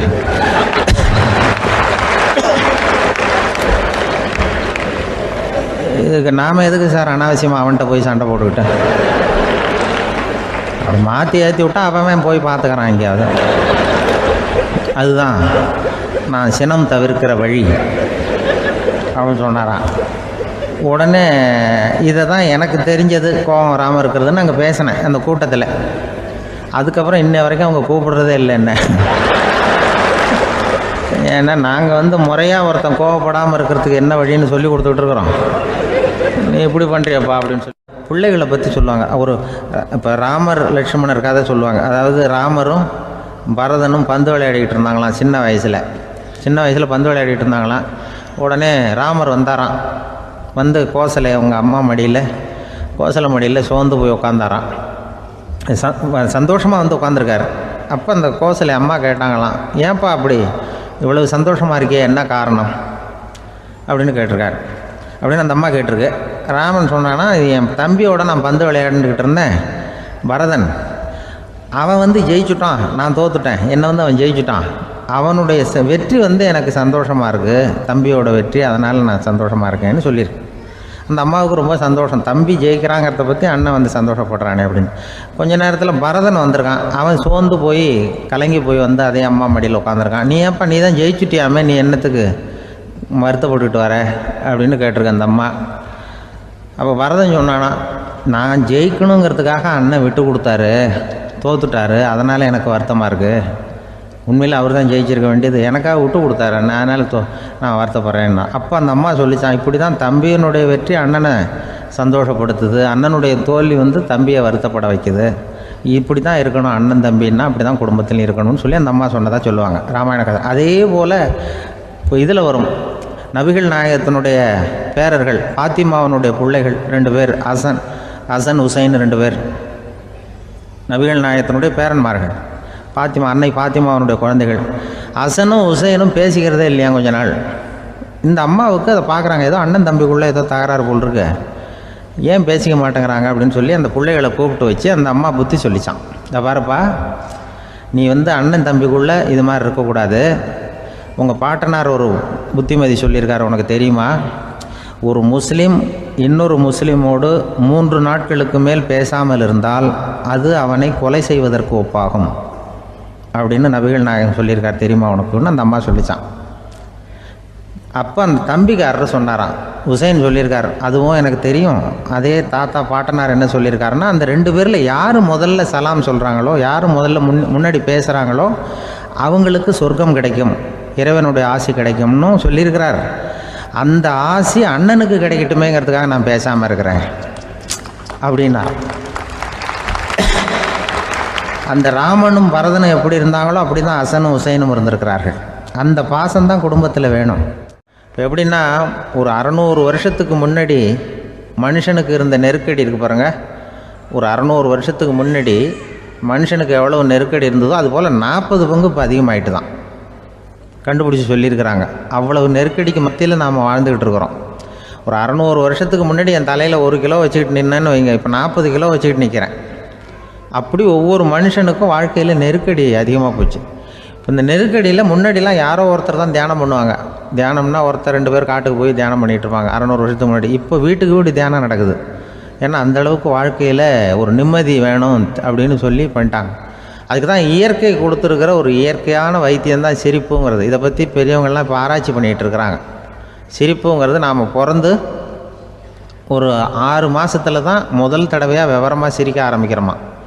நாம் பிறந்து 6 மாதத்துக்கு, அதாவது முதல் தடவை சிரிக்க ஆரம்பிக்கிறது ஒரு 6ஆவது வாரம், 1.5 மாதத்தில் தான் குழந்தை விவரமாக சிரிக்க ஆரம்பிக்குது. அப்புறம் அப்படியே சிரிக்க ஆரம்பிக்கிறோமா. அதையெல்லாம் இப்போ கணக்கு எடுத்துருக்குறாங்க. ஒரு குழந்தை ஒரு நாளைக்கு 200 தடவை சிரிக்குதான் ஒரு குழந்தை. பெரியவங்கள்லாம் 15 தடவை சிரிக்கிறாங்களாம். 200 தடவை சிரிச்சுக்கிட்டு இருந்த நாம் அப்படியே குறைஞ்சி 15 ஆகிட்டு. அதனால தான் இருதய நோயெல்லாம் வருது, ஹார்ட் அட்டாக்லாம் வருதுன்னு கண்டுபிடிச்சிருக்கிறாங்க. 200 சிரிப்புக்கு அது இயல்புத்தன்மை, மனுஷனுடைய இயல்புத்தன்மை சிரிக்கிறது. அதுக்கு ஜோக்கே தேவைப்படாது. ஆனால் இப்போ காலங்காலமாக நாம் என்ன போதிக்கப்பட்டு வந்திருக்கிறோம்னா, சிரிப்புங்கிறது ஒரு பாவமான செயல். ஒரு முதலாளிக்கு முன்னாடி தொழிலாளி சிரித்தா மரியாதை குறைச்சல், ஒரு கணவனுக்கு முன்னாடி மனைவி சிரித்தா மரியாதை குறைச்சல், அது மாதிரி ஒரு வாத்தியாருக்கு முன்னாடி பையன் சிரித்தா மரியாதை குறைச்சல், ஒரு ஆஃபீஸருக்கு முன்னாடி பியூனு சிரித்தா மரியாதை குறைச்சல், இப்படின்னு சொல்லி சிரிப்புங்கிறது ஏதோ மரியாதை குறைவான செயல்னு காலங்காலமாக நாம் போதிக்கப்பட்டு வந்திருக்கிறோம். இப்போ மரபு ரீதியாகவே அந்த சிரிப்பு நம்மகிட்ட சிறைப்பட்டுருக்கு தான், அடங்கி போச்சு. அந்த சிறைப்பட்டிருக்கிற சிரிப்பை வெளியில் கொண்டு வர்றதுக்கு தான் ஜோக்குன்னு ஒரு சாவியை போட வேண்டியிருக்கு. வேறு இந்த ஜோக்குக்கும் சிரிப்புக்கும் சம்மந்தம் இல்லை. அதை ஏற்கனவே இருக்கிறத வெளில கொண்டு வரதுக்கு ஒரு சாவி மாதிரி உபயோகப்படுதுன்னு இப்போ அதை பற்றி ஆராய்ச்சி பண்ணுறவங்களாம் சொல்கிறாங்க. ஏன்னா சிரிப்புக்கு ஜோக்கு தேவைப்படாது. இப்போ ஒரு குழந்தை தொட்டிலில் படுத்துருக்குன்னு வைங்களேன், குழந்தை தொட்டிலில் இருக்குது, அது முகத்துக்கிட்ட போய் ஒரு கிளுகிழுப்பை ஆட்டுங்க சிரிக்கும். அந்த கிளுகிழுப்பை சத்தமே சிரிக்க வைக்கிறதுல அதுதான் மனுஷனுடைய இயல்புத்தன்மை. அது என்ன ஜோக்காது? சத்தம். ஒரு கிளுகிழுப்பையை கொண்டு போய் குழந்தை முகத்துக்கிட்ட ஆட்டினா சிரிக்குதே, அதுதான் இயல்புத்தன்மை. அதே கிளுகிழுப்பையை ஒரு தாத்தா மூஞ்சிக்கிட்ட ஆட்டுங்க, கோவம் வந்துடும், அடிக்க வருவார். என்னடா விளையாட்டு இது அப்படிம்பார். ஏன்னா அவர் சிரிச்சுக்கிட்டு இருந்தவர், அப்படி இருந்தவர் ஒரு காலத்தில். ஒரு கிளுகிழுப்பைக்கு சிரித்தவர் ஒரு காலத்தில் இப்போ கோவப்படுறாருன்னா அந்த அளவுக்கு நம்ம மாறி போயிட்டே வந்துக்கிட்டு இருக்கிறோம். அதனால் அந்த இயல்புத்தன்மை மாறாமல் இருக்கணுங்கிறது ரொம்ப முக்கியம். அதுக்காக எல்லோரையும் குழந்தையாக்க முடியாது. மனுஷன் எல்லோரும் இனிமேல் வயசுங்கிறது கூட ஆகிட்டே தான் இருக்கும். அதுக்காக குறைச்சிக்கிட்டே போக முடியாது. அதுக்கு யாராவது மருந்து கண்டுபிடிச்சா தான் உண்டு. ஆனால் ஒருத்தர் மருந்து கண்டுபிடிச்சாராம், சொல்லுவாங்க. ஒரு டாக்டர் ஒரு மாத்திரை கண்டுபிடிச்சாராம். ஒரு மாத்திரை சாப்பிட்டா ஒரு வயசு குறையும், ஒரு மாத்திரை சாப்பிட்டா ஒரு வயசு குறையும் அப்படின்னு ஒரு மாத்திரையை கண்டுபிடிச்சிருக்காரு. ஒரு பாட்டி அம்மா, 90 வயசு பாட்டி, அது போயிருக்கு. அதே டாக்டர்கிட்ட போய், ஐயா எனக்கு ஒரு பாட்டில் மாத்திரை கொடுங்க, இந்த வயசு குறையிற மாத்திரை அப்படின்றது. அவர் ஒரு பாட்டில் கொடுத்தார் மாத்திரை. பாரும்மா பாட்டியம்மா, ஒரு மாத்திரை சாப்பிட்டா ஒரு வயசு குறையும், எடுத்துகிட்டு போகணும்னு கொடுத்துருக்காரு டாக்டர். இந்த 90 வயசு பாட்டி எடுத்துகிட்டு வீட்டுக்கு வந்துட்டு மறுநாள் அதே டாக்டர்கிட்ட போயிருக்கு. 30 வயசு பொண்ணாக போச்சான். 30 வயசு பொண்ணாக மாறி அதே டாக்டர்கிட்ட போயிருக்கு. இடுப்பில் ஒரு கை குழந்தை, அது சட்டை கிட்ட போடாமல் கட்டவரில் வாயில் வச்சுட்டு உட்காந்துருக்கு. நேராக டாக்டர்கிட்ட போய், டாக்டர் நேற்று வந்தேன், ஏதோ ஒரு மாத்திரை சாப்பிட்டா ஒரு வயசு குறையுன்னீங்க, நான் ஏதோ ஒரு ஆர்வத்தில் ஒரு 30-40 மாத்திரை சாப்பிட்டேன், இப்படி ஆகிட்டேன் அப்படின்னு. இப்போ டாக்டர் சொல்லியிருக்காரு, இதுக்கு ஏமா வருத்தப்படுற, எல்லோரும் வயசு குறையணும்னு தான் நினைக்கிறாங்க, உனக்கு வயசு குறைஞ்சிட்டுது, நீ சந்தோஷப்படு, இதுக்கே மறுபடியும் என்னகிட்ட வந்திருக்கிற அப்படின்னாரான் டாக்டர். அப்போ அந்த அம்மா சொல்லித்தான், என்னை பற்றி பரவாயில்ல டாக்டர், என் இடுப்பில் பாருங்கள் கை குழந்தை, இது சட்டை கிட்ட போடாமல் உட்காந்துருக்கு, கட்டவரில் வாயில் வச்சுட்டு உட்காந்துருக்கு, இது ரொம்ப ஆர்வத்தில் ஒரு 70 மாத்திரையை சாப்பிட்டு விட்டுது, இது என் வீட்டுக்காரரு. இவர் இடுப்பை விட்டு கீழே இறங்க மாட்டேங்கிறாரு. நான் எதையாவது கொடுத்து இனிமேதான் வயசை கூட்டி இறக்கி விடுவேன் டாக்டர் அப்படின்னு தான். அவர் ஏதோ நமக்கும் இதுக்கும் சம்மந்தம் இல்லைங்கிறது மாதிரி கட்டாரில் வச்சுட்டு அவர் பாட்டு உட்காந்துருக்கார். ஏதோ நமக்கு இந்த உலகமே இல்லை, நமக்கு சம்மந்தம் இல்லைங்கிற மாதிரி உட்காந்துருக்காரு. இப்படியே நான் தூக்கிட்டு எங்கே அலையிறது இது அப்படின்னு தான். அதனால் வயசை குறைக்கிறது இயற்கைக்கு விரோதமாக நாம் பண்ண முடியாது. ஆனால் இந்த இயல்புத்தன்மை மாறாமல் வச்சுக்கலாம். குழந்தை மாதிரி மாற முடியாதே தவிர அந்த குழந்தை தன்மையோடு வாழறதுக்கு கற்றுக்கணும். அதுதான் வாழ்க்கையில் இன்பமாக வாழறதுக்கு வழி. குழந்தைத்தனமாக இருக்கக்கூடாது, குழந்தை தன்மையோடு இருக்கணும்னு சொல்லுவாங்க. குழந்தை தன்மைங்கிறது வேறு, குழந்தைத்தனம்ங்கிறது வேறு. அப்படி ஒரு மாத்திரை கண்டுபிடிச்சிட்டா இப்போ யாராவது ஒருத்தவங்க இடுப்பில் குழந்தைய தூக்கிட்டு போனால் போய் கேட்கணும், ஏம்மா இது ஏன் வீட்டுக்காரரா உன் குழந்தையா அப்படின்னு கேட்டு அதுக்கப்புறம் அவருக்கு வணக்கம் சொல்லணும். இப்படிலாம் ஆகிடும் நிலைமை. இயற்கையை நம்ம மாற்ற முடியாது, அதுக்கு தகுந்தாப்பில் தான் நாம் பண்ணணும். குழந்தை தன்மையோடு வாழறதுக்கு குடும்பத்தில் குழந்தை தன்மைங்கிறது எப்படின்னா, இப்போ ஒரு சில பேருக்கு அந்த குழந்தைத்தன்மை உண்டு. ஒரு வீட்டில் ஒரு புள்ள படுத்துருக்கு, அம்மா எழுப்புறாங்க, காலேஜுக்கு நேரமாச்சு எழுந்திரிப்பா, காலேஜுக்கு நேரமாச்சு எழுந்திரிப்பா அப்படின்ட்டு. அந்த அம்மா அந்த புள்ளை சொல்லியிருக்கு, ஐயோ எனக்கு காலேஜுக்கு போகிறதுக்கே பிடிக்கலம்மா, என்னை தொந்தரவு பண்ணாத, காலேஜுக்கு போகிறதுக்கு எனக்கு பிடிக்கல அப்படின்னு தான். அப்போ அந்த அம்மா சொல்லியிருக்கு, ஏன் உனக்கு காலேஜுக்கு போகிறதுக்கு பிடிக்கல, கல்லூரிக்கு போகிறதுக்கு, அதுக்கு 2 காரணம் சொல்லு அப்படின்னு இருக்கா. அப்போ அந்த புள்ளை சொல்லிச்சான், ஏன் பிடிக்கலன்னா, கல்லூரியில் இருக்கிற வாத்தியாருக்கும் என்ன பிடிக்க மாட்டேங்குது, ஆசிரியர்களுக்கும். 2வது காரணம், கல்லூரியில் படிக்கிற மாணவர்களுக்கும் என்ன பிடிக்கல, அதனால் நான் காலேஜுக்கு போக மாட்டேன்ற குழந்தை இந்த புள்ளை சொல்லியிருக்கு. அம்மா அப்படிலாம் நீ இதுக்காக போகாமல் இருக்கக்கூடாது, நீ போய் தான் ஆகணும் அப்படின்னு பிடிவாதமாக அந்த அம்மா பிள்ளைய எழுப்புனாங்களாம். சரி நான் எதுக்கு காலேஜ் போகணும்னு சொல்கிறேன், அதுக்கு நீ 2 காரணம் சொல்லு அப்படின்னு தான் அந்த புள்ளை. அப்போ அந்த அம்மா சொன்னாங்களாம், நீ ஏன் காலேஜுக்கு போகணும்னா, முதல் காரணம் உனக்கு வயசு 52, 2வது காரணம் நீ தான் பிரின்சிபால் அப்படின்னு தான். என்ன இருந்தாலும் அவங்க அம்மாவுக்கு அது புள்ள தானே, அதுதான் குழந்தைத்தன்மைங்கிறது. 52 வயசுலேயும் குழந்தைத்தன்மையோடு இருக்கார் பாருங்கள், அதுதான் அந்த குழந்தைத்தன்மையோடு வாழறது தான் வெற்றிக்கு வழின்னு சொல்லுவாங்க. ஒரு அம்மா சொல்லுது, அதாவது கணவன் மனைவியாக இருந்துட்டு அப்புறம் விவாகரத்து வாங்கிட்டு அதுக்கப்புறம் அந்த அம்மா பேசுகிறத நேற்று தொலைக்காட்சியில் போட்டாங்க. அது என்ன சொல்லுதுன்னா, நாங்கள் கணவனும் மனைவியாக இருக்கிறப்போ எங்களுக்குள்ளே சண்டை வந்துக்கிட்டு இருந்தது, இப்போ விவாகரத்து வாங்கிட்டு இப்போ நண்பர்களாக இருக்கிறோம், இப்போ சண்டையே வர்றதில்லை எங்களுக்குள்ளே அப்படி பாருங்கள், கணவன் மனைவியாக இருந்தப்போ சண்டை வந்து தான் விவாகரத்து வாங்கினது மறுபடியும் நாங்கள் நல்லபடியாக தான் இருக்கிறோம், ஒன்றும் எங்களுக்கு சண்டை வரல. அப்படி இருக்குது இப்போ காலம் போய்கிட்டு இருக்கு. நேற்று அப்படி ஒரு இது என் கூட வேலை பார்க்குறப்போ ஒரு அம்மா இருந்தாங்க. அவங்க எப்போதும் அவங்க வீட்டுக்காரர் படத்தையே வச்சுருப்பாங்க, கையில் பத்திரமா வச்சுருப்பாங்க. அவ்வளவு மரியாதை மதிப்புன்னு சொல்லி நாங்கள்லாம் அவங்கள பெருசாக நினைப்போம். இது எதுக்குமா அவங்க வீட்டுக்காரர் படத்தை பத்திரமா இல்லை கையிலே வச்சுருக்கீங்களே, ஆஃபீஸுக்கெல்லாம் எடுத்துகிட்டு வந்து வச்சு அடிக்கடி எடுத்து பார்த்துக்குவாங்க. அவ்வளவு பிரியமாக அவங்க வீட்டுக்காரர் இல்லை. ஆமாம், எனக்கு வந்து ஏதாவது பிரச்சனை வந்துவிடுதுன்னா உடனே எங்கள் வீட்டுக்காரர் படத்தை எடுத்து பார்ப்பேன். பரவாயில்லையே இப்படி ஒரு இதாக. ஆமாம், இதை பார்த்துட்டு நினச்சிக்குவேன், இதை விட பிரச்சனை வேறு என்ன இருந்துட போகுது உலகத்தில் அப்படின்னு நினச்சிக்குவேன். உடனே எனக்கு எல்லாம் போயிடும் அப்படின்ட்டு தான். அப்படி ஒரு அம்மா இருந்தாங்க, இப்போவும் இருக்காங்க, வேலை பார்த்துக்கிட்டு இருக்காங்க. அப்படிலாம் இங்கே இருக்கிற தாய்மார்கள் பெண்கள் யாராவது அப்படி கூட பண்ணலாம். எப்போதுமே உங்கள் வீட்டுக்காரர் படத்தை கையில் வச்சுக்கோங்க.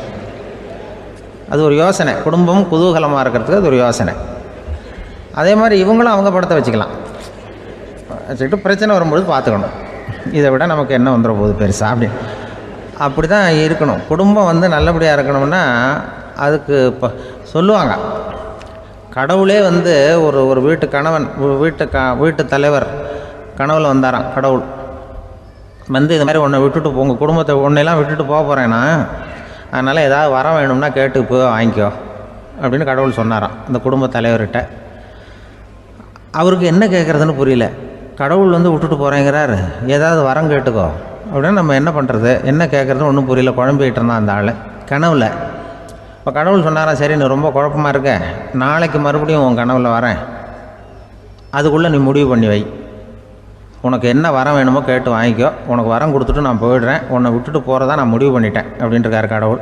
சரி ஒரு நாள் அவகாசம் கொடுங்க, நாளைக்கு நான் அதுக்குள்ளே முடிவு பண்ணி வைக்கிறேன்ட்டு அவர் வந்தார். மறுநாள் முழிச்சிக்கிட்டு மனைவி மகன் மக்கள் எல்லோரையும் கூப்பிட்டார், குடும்பத்தில் எல்லாரையும். இப்படி வாங்க, இது மாதிரி நேற்று கனவுல வந்தார் கடவுள், நம்மளை விட்டுட்டு போக போகிறாராம், என்ன வரம் வேணும்னு கேட்டு வாங்கிங்கோ அப்படின்னு போய் சொல்லிட்டார். என்ன கேட்குறதுன்னா அப்படின்னு அந்த கணவன் கேட்குறான். இந்த மனைவி சொல்கிறாங்க, என் உடம்பு பூரா நகையாக இருக்கணும் அப்படின்னு கேள் அப்படின்ட்டுருக்கு. அதுக்குள்ளே அந்த ஒரு பொண்ணு ஓடி வந்து, அப்படிலாம் கேட்காதப்பா கடவுள்கிட்ட, இப்போ இருக்கிற சொத்து எவ்வளோ இருக்கோ அதுபோல் இன்னொரு பங்கு வேணும்னு கேள் அப்படின்னு. அந்த பையன் வந்து அவன் வேறு சொன்னான், அவன் அது நமக்கு வந்து இது போல் ஒரு 10 பங்காவது வேணும், 2 பங்களா கார் வேணும் அப்படின்னு அவன் ஒரு லிஸ்ட்டை கொடுத்தான். இவர் என்ன கேட்குறதுன்னு முடிவு பண்ணுறதுக்குள்ள அங்கே வேலை செய்கிற அம்மா, ஒரு வயசான அம்மா வந்திருக்கு, வேலை செய்கிற அம்மா. அது வந்து சொல்லித்தான் இவர்கிட்ட, தப்பாரு கடவுள்கிட்ட அப்படிலாம் கேட்காதப்பா, நாளைக்கு வரும்பொழுது என்ன வர வேணும்னா எங்கள் குடும்பத்தில் எல்லாரும் அன்பாக இருக்கணும் பாசமாக இருக்கணும்னு கேட்டு வாங்கிக்கோ, வரத்தை அன்பு பாசம் குடும்பத்தில் எப்போதும் நிலவணும்னு கேட்டு வாங்கிக்கோ, வேற எல்லாம் நம்ம பார்த்துக்கலான்னு அந்த பெரியம்மா சொல்லித்தான். மறுநாள் அதே மாதிரி படுத்து தூங்கினார். கடவுள் கனவுல வந்தார். வந்து கேட்கும்பொழுது இவர் சொன்னாராம், ஐயா எனக்கு வந்து எங்கள் குடும்பத்தில் நாங்கள் கணவன் மனைவி புள்ள குட்டி எல்லாம் பாசமாக இருக்கணும் அன்பாக இருக்கணும், இதுதான் எங்களுக்கு வர வேணும் அப்படின்னு கேட்டாராம். இவர் கேட்டதும் கடவுள் வந்து தலையை சொரிய ஆரம்பிச்சிட்டாராம். ஏன் என்ன யோசிக்கிறீங்கன்னு கேட்டிருக்காரு. நீங்கள் அன்பாக பிரியமாக இருந்தீங்கன்னா அப்புறம் ஏன் நான் உங்களை விட்டுட்டு போக போகிறேன், நான் ஏற்கனவே இல்லைங்கிறதுனால தான் உங்களை விட்டு போகலாம்னு முடிவு பண்ணியிருந்தேன்.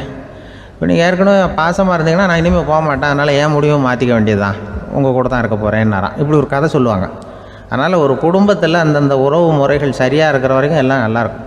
அங்கே தான் இறைவன் வாழும் இல்லம்ங்கிறாங்களே, அதுதான் அது. அதில் அந்த குடும்ப தலைவருங்கிறவர் கணவன் அப்படிங்கிறதுனால அவருக்கு தான் பொறுப்பு. அவருக்கு நிறைய சகிப்புத்தன்மை வேணும், கோபம் வரக்கூடாது, யார் என்ன சொன்னாலும் போகணும். சில கணவன்மார்கள் வந்து எது சொன்னாலும் மனைவி வந்து தட்டுறதில்லை. அங்கே போனால் போவாங்க, எதுக்கு போக சொல்கிறேன்னு கேட்குறதில்ல, போகிறது, இங்கே வான்னா வர்றது. திருவள்ளுவர் மனைவி இருந்தாருன்னு சொல்கிறாங்கல்ல, அது மாதிரி. அது எப்படின்னா ஒருத்தர் சொன்னார், அது அப்படி இல்லை, அதுக்கு ஒரு கதை சொன்னார். ஹிட்லர் வந்து வந்தாராம் ஒரு தடவை, ஒரு பெரிய கப்பல் மேலே, கப்பலுடைய மேல் தளத்தில் ஹிட்லர் வந்துக்கிட்டு இருக்கார். ஒரு இங்கிலீஷ் கேப்டன் எதிரில் நிற்கிறான். அவனுக்கு பெரிய ஆச்சரியம், இந்த ஆள் எப்படி இப்படி ஒரு தனி மனிதனாக இருந்துக்கிட்டு உலகத்தையே இப்படி இந்த பாடுபடுத்துகிறார் அப்படின்னு சொல்லி, உன்னுடைய வெற்றிக்கு என்ன காரணம்னு கேட்டாராம் அந்த இங்கிலீஷ் கேப்டன். இப்போ ஹிட்லர் சொன்னாராம், என்னுடைய வெற்றிக்கு காரணம் என்கிட்ட வேலை செய்கிற ஊழியர்கள், நான் கிழிச்ச கோட்டை தாண்ட மாட்டாங்க, நான் என்ன சொல்கிறேனோ அதை உடனே செய்வாங்க, ஏன் எதுக்குன்னு எதிர்த்து பேச மாட்டாங்க, அதுதான் என்னுடைய வெற்றிக்கு காரணம் அப்படின்னு சொல்லி அதை நிரூபித்து காட்டுறேன் பார் அப்படின்னு சொல்லி கையை தட்டினாராம் ஹிட்லர். உடனே ஒரு சிப்பாய் எங்கேருந்து வந்து லெஃப்ட் ரைட் போட்டு வந்து சல்யூட் பண்ணி நின்னான். உடனே ஹிட்லர் சொன்னார், நீ அப்படியே இந்த கப்பல் மேல் தளத்துலேருந்து அப்படி கடலில் விழுந்து செத்து போடா அப்படின்னு பொத்துன்னு குதிச்சுட்டான். எதுக்கு சொல்கிறேன் என்ன இதில், உடனே குதிச்சு செத்து போட்டான். இவருக்கு பெரிய ஆச்சரியம் கேப்டனுக்கு. ஹிட்லர் சொன்னார், இதுதான் என்னுடைய வெற்றி காரணம், தப்பார் இன்னொருத்தனை கூப்பிட்றேன் அப்படின்னு தட்டினா இந்த பக்கத்துலேருந்து ஒருத்தன் வந்தான், லெஃப்ட் ரைட் வந்துடுன்னா நீ இப்படி குதிச்சு செத்து போடா அப்படின்னு பொத்துன்னு குதிச்சிட்டான். எதுக்கு போக சொல்கிறீங்கன்னு ஒன்றுமே கேட்கல, குதினா உடனே குதிச்சிட்டான். அப்போ ஹிட்லர் சொன்னார், இதே மாதிரி என்னுடைய ஒவ்வொரு ஊழியர்களும் இருக்கிறாங்க, நானும் ஊழியர்களை இழக்கிறதுக்கு தயாராக இல்லை, தப்பார் தயாராக இருப்பேன் எப்போதும், தப்பார் இன்னொருத்தரம் தட்டுறேன்னு இன்னொருத்தர் வந்தார். எதிர்த்தாவில் இருந்து ஒருத்தன் லெஃப்ட் ரைட் சல்யூட் அடித்தான். நீயும் குதிச்சு செத்து போடான்ருக்கார் ஹிட்லர். இவனால் பொறுக்க முடியல, இந்த இங்கிலீஷ் கேப்டன் அனாவசியமாக ஒவ்வொருத்தனாக குதிச்சுட்றானேன்னு சொல்லி ஓடி போய் அவனை குதிச்சிட்டான். குதிக்கிறதுக்கு முன்னாடி பிடிச்சி தனியாக எடுத்துகிட்டு போட்டான். தனியாக எடுத்துகிட்டு போய் அந்த சிப்பாய்கிட்ட கேட்டாரான் அந்த இங்கிலீஷ் கேப்டன், ஏன்ப்பா அந்த ஆள் குதிக்க சொல்கிறான்னா நீ ஏன் எதுக்குன்னு கேட்குறது இல்லையா, உடனே குதித்து செத்து போகிறீங்களே, இதெல்லாம் என்ன அநியாயம் அப்படின்ட்டுருக்கான் அந்த இங்கிலீஷ் கேப்டன் கையை பிடிச்சிக்கிட்டு. உடனே அந்த சிப்பாய்க்கு கோவம் வந்துட்டு தான், உடையா கையை, இவன்ட்ட வேலை பார்க்குறத விட உழுந்து செத்து போகலான்னு நான் குதிக்கிறான், என்ன அனாவசியமாக எதுக்கியா இருக்க சொல்கிறேன் அப்படின்னு சொல்லி குதிச்சுட்டானா. அதனால் இந்த உடனே சொல்கிறத செய்கிறாங்க பாருங்கள், அவங்கள நம்பக்கூடாது.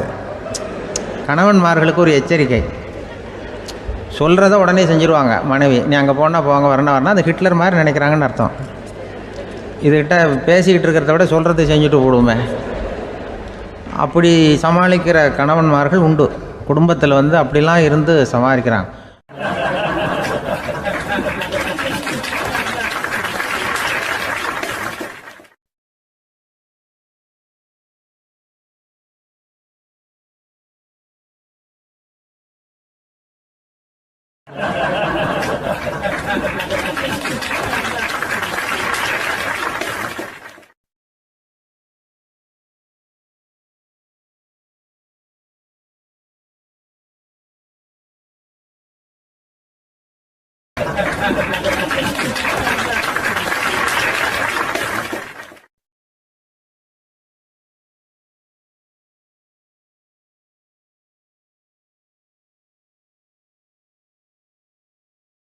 ஒரு பெரிய கிராமம்.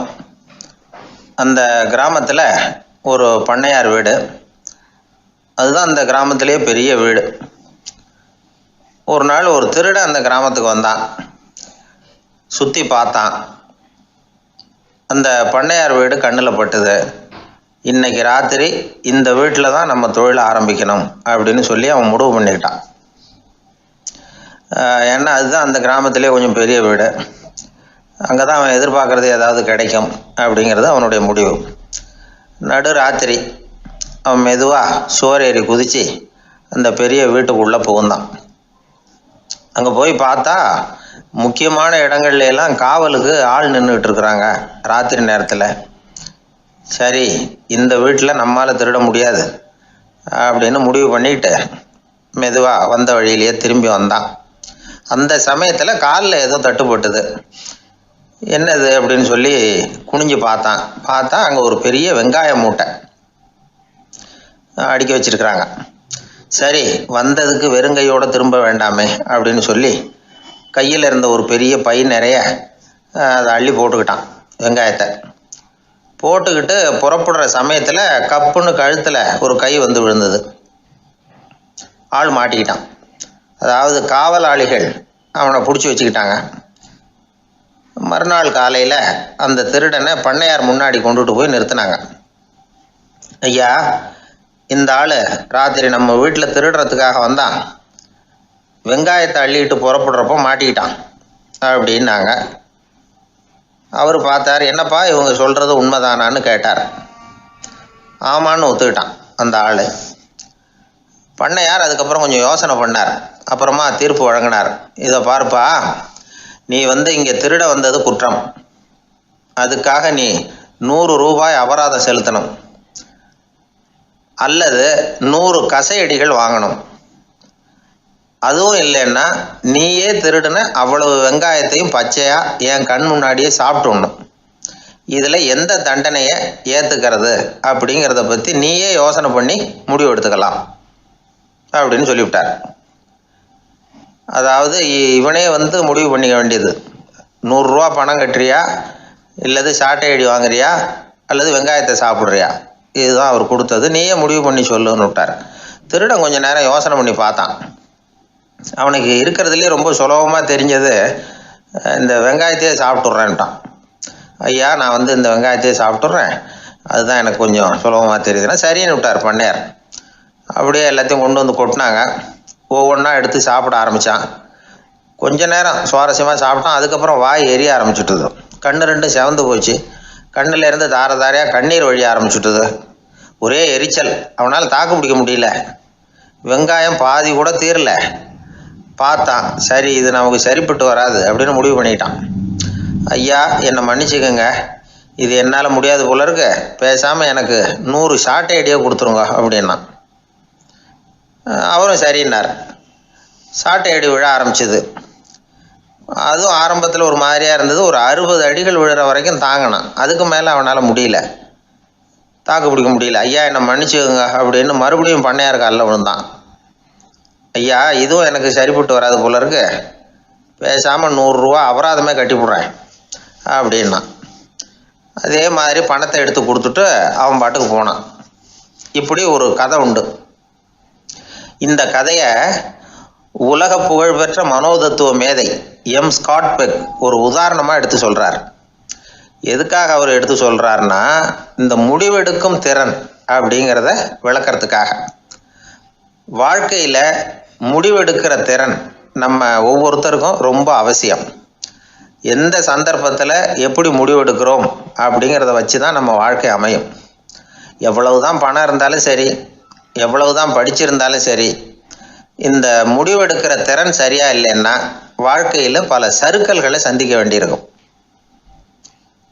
நாம் முடிவுகள் எடுத்தால் அந்த முடிவுகளால் ஏற்படக்கூடிய விளைவுகளுக்கு நாம் பொறுப்பு ஏற்க வேண்டியிருக்குமே அப்படிங்கிற பயத்தினால முடிவெடுக்கிற அதிகாரத்தை பல சமயங்களில் நாம் மற்றவங்களுக்கு தாரவாத்து கொடுத்துட்றோம். நாமே முடிவெடுக்கக்கூடிய திறமையை வளர்த்துக்கிறது தான் ரொம்ப முக்கியம். ஒருத்தர் சொன்னார், சார் சின்ன சின்ன பிரச்சனைகள்ல எல்லாம் எங்கள் வீட்டில் என் மனைவி முடிவு எடுக்க விட்டுருவேன், பெரிய பிரச்சனைகள்ல எல்லாம் நான் தான் முடிவெடுப்பேன் அப்படின்னார். பரவாயில்லையே அப்படின்னு சொல்லி சின்ன சின்ன பிரச்சனைகள்னா எதுங்க அப்படின்னு கேட்டேன். ஒன்றும் இல்லை, இந்த வீட்டு வருமானத்தை பெருக்கிறது எப்படி, வீட்டு செலவை சரி கட்டுறது எப்படி, வீட்டு செலவுக்கு வாங்கியிருக்கிற கடனை அடைக்கிறது எப்படி, இதெல்லாம் சின்ன சின்ன பிரச்சனைகள், என் மனைவிகிட்ட முடிவெடுக்கிற விஷயத்தை விட்டுருவேன்னார். பெரிய பிரச்சனை தான் நான் எடுத்துக்குவேன்னார். அப்படின்னா பெரிய பிரச்சனைன்னா எது சார் அப்படின்னு கேட்டேன். அது என்னென்னா, இந்த உலக பொருளாதாரத்தை மேம்படுத்துறது எப்படி, 21ஆம் நூற்றாண்டில் என்னென்ன சவால்களை சந்திக்க வேண்டியிருக்கும் உலகம், இதெல்லாம் நான் பார்த்துக்குவேன் அப்படின்னார். பாருங்கள், இது பிரச்சனைகள்லேருந்து தப்பிக்கிற வழி. அதனால் வாழ்க்கையில் பிரச்சனைகளை சந்திக்கிறதுக்கு தயங்கப்படாது. அதே மாதிரி சரியான நேரத்தில் சரியான முடிவு எடுக்கிறதுக்கு நாம் கற்றுக்கணும். அது ரொம்ப முக்கியம்.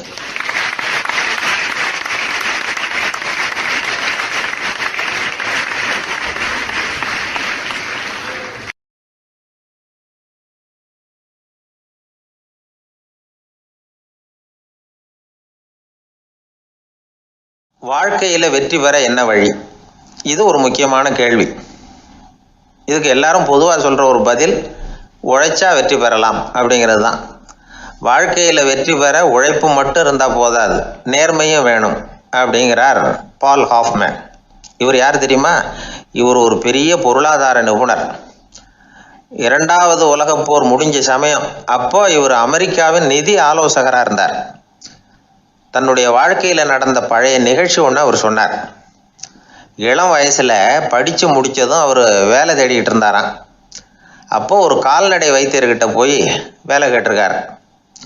இவர் அங்கே போன சமயத்தில் அந்த டாக்டர் தன்னுடைய பழைய கார் ஒன்றை விற்பனை செய்யறதுக்காக வேற ஒருத்தர்கிட்ட பேரம் பேசிக்கிட்டு இருந்தார்.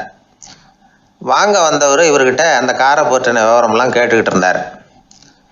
கார் நல்ல நிலைமையில் இருக்குமா அப்படிங்கிற கவலை அவருக்கு. எல்லா விவரங்களையும் கேட்டுக்கிட்டு அவர் கடைசியாக சொன்னார், டாக்டர் இந்த காரை நீங்களே என்னுடைய ஊருக்கு ஓட்டிகிட்டு வர வேண்டியது. கார் எந்த ரிப்பேரும் ஆகாமல் என்னுடைய ஊருக்கு சேர்ந்துட்டுதுன்னா அங்கேயே நான் பணம் கொடுத்து இந்த காரை வாங்கிக்கிறேன் அப்படின்னார்.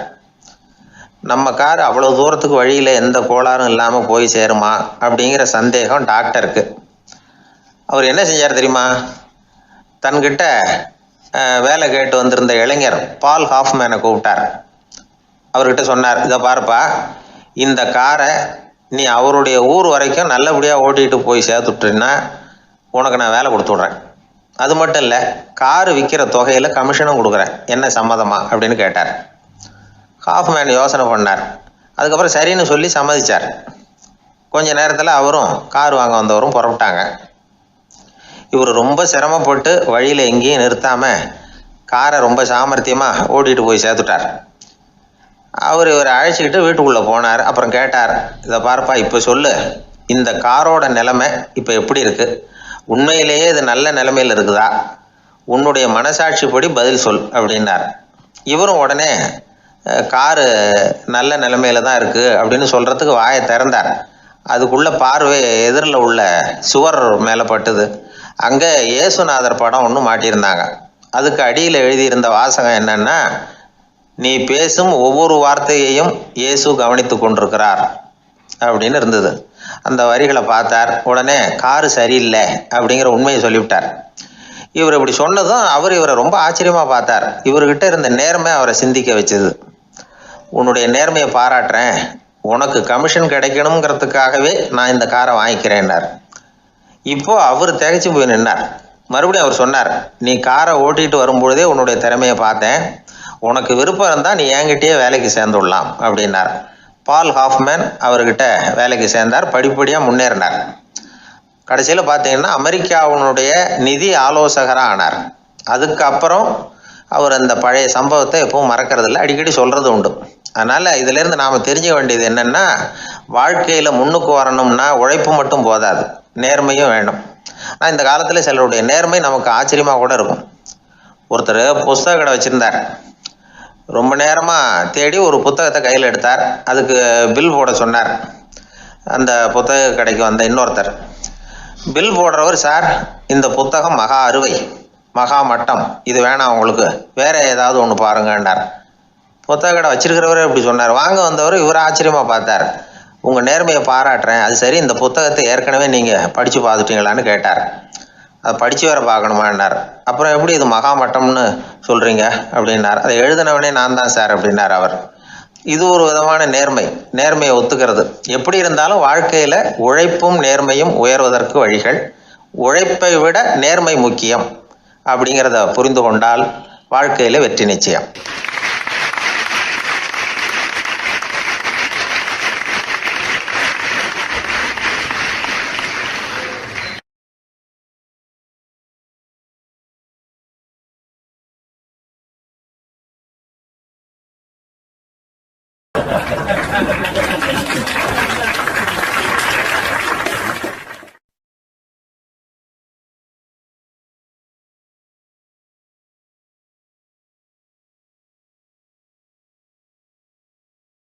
ஒரு ரயில் போய்கிட்டு இருக்கு. அதில் ஒரு பெரியவர் பிரயாணம் பண்ணிகிட்டு இருக்கிறார். எதிரில் ஒரு பெரிய அதிகாரி, ஐஏஎஸ் ஆஃபீஸர் உட்காந்துருக்கிறார். ரெண்டு பேருக்கும் முன்ன பின்ன அறிமுகம் இல்லை. அவர் வேற யாரோ, இவர் வேற யாரோ. ஒரே ரயிலில் பிரயாணம் பண்ணிகிட்டு இருக்கிறாங்க. அதுவும் எதிர்த்த இருக்கையில். ஏதோ ஒரு நகரத்தில் வண்டி நின்றுது. ரெண்டு பேரும் கீழே இறங்கினாங்க. பெரியவர் ஒரு ட்ரங்க் பெட்டியோட கீழே இறங்கினார். அந்த அதிகாரி கையில் ஒரு சின்ன பெட்டி. அவர் அந்த சின்ன பெட்டியை கீழே வச்சுட்டு கூலி கூலின்னு கத்திக்கிட்டு இருந்தார். இந்த பெரியவர் பார்த்தார். ஐயா, இந்த பெட்டி மட்டும்தானா, இல்லை இன்னும் ஏதாவது இருக்குதா அப்படின்னு விசாரித்தார். இப்போ அதிகாரி சொன்னார், இல்லைங்க இது மட்டும்தான் அப்படின்னு சொன்னார். இதுக்கு என்னத்துக்காக கூலி ஆள், நானே எடுத்துக்கிட்டு வரேனே, வாங்க அப்படின்னு சொல்லி அந்த பெட்டியை இந்த பெரியவர் கையில் எடுத்துக்கிட்டார். எடுத்ததும் ரெண்டு பேரும் பேசிக்கிட்டே நடந்து வராங்க.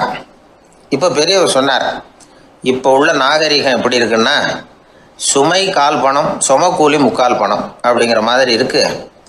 பணத்தை வீணாக்கிறதோட இது கௌரவம்னு வேற நினைக்கிறாங்க அப்படின்னார்.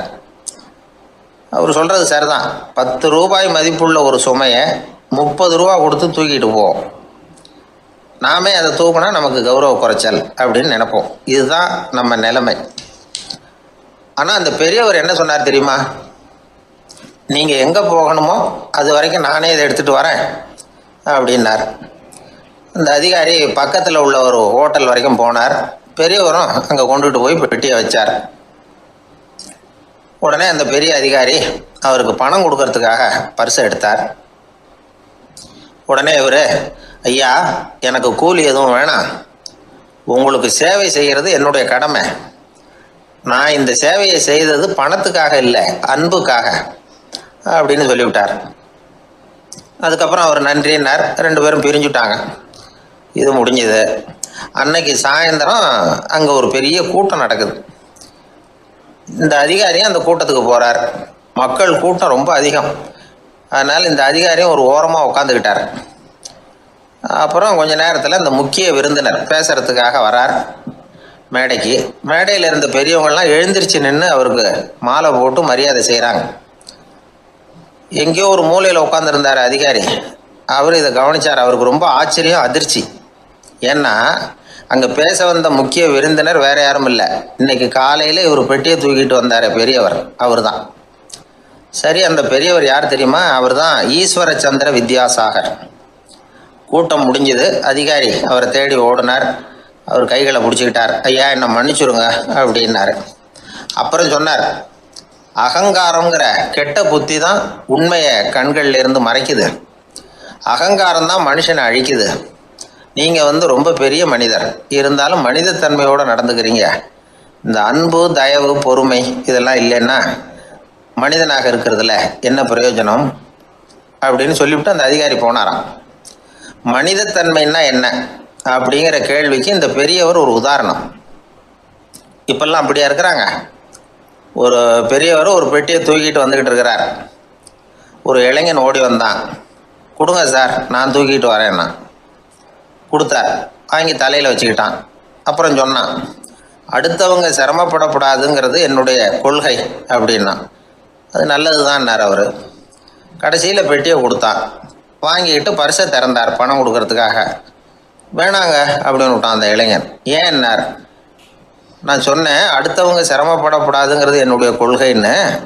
அதனால் உங்களுக்கு சிரமம் கொடுக்கக்கூடாதுங்கிறதுக்காக வரும்பொழுது நானே உங்கள் பர்ஸை எடுத்து வேணுங்கிற பணத்தை எடுத்துக்கிட்டு திருப்பி உங்கள் பாக்கெட்லேயே போட்டுட்டேன் அப்படின்னா. இப்படி இருக்குது இந்த காலம். அதனால் வாழ்க்கையில் அன்பு, தயவு, பொறுமை இதெல்லாம் ரொம்ப அவசியம் அப்படிங்கிறத நாம் புரிஞ்சுக்கணும்.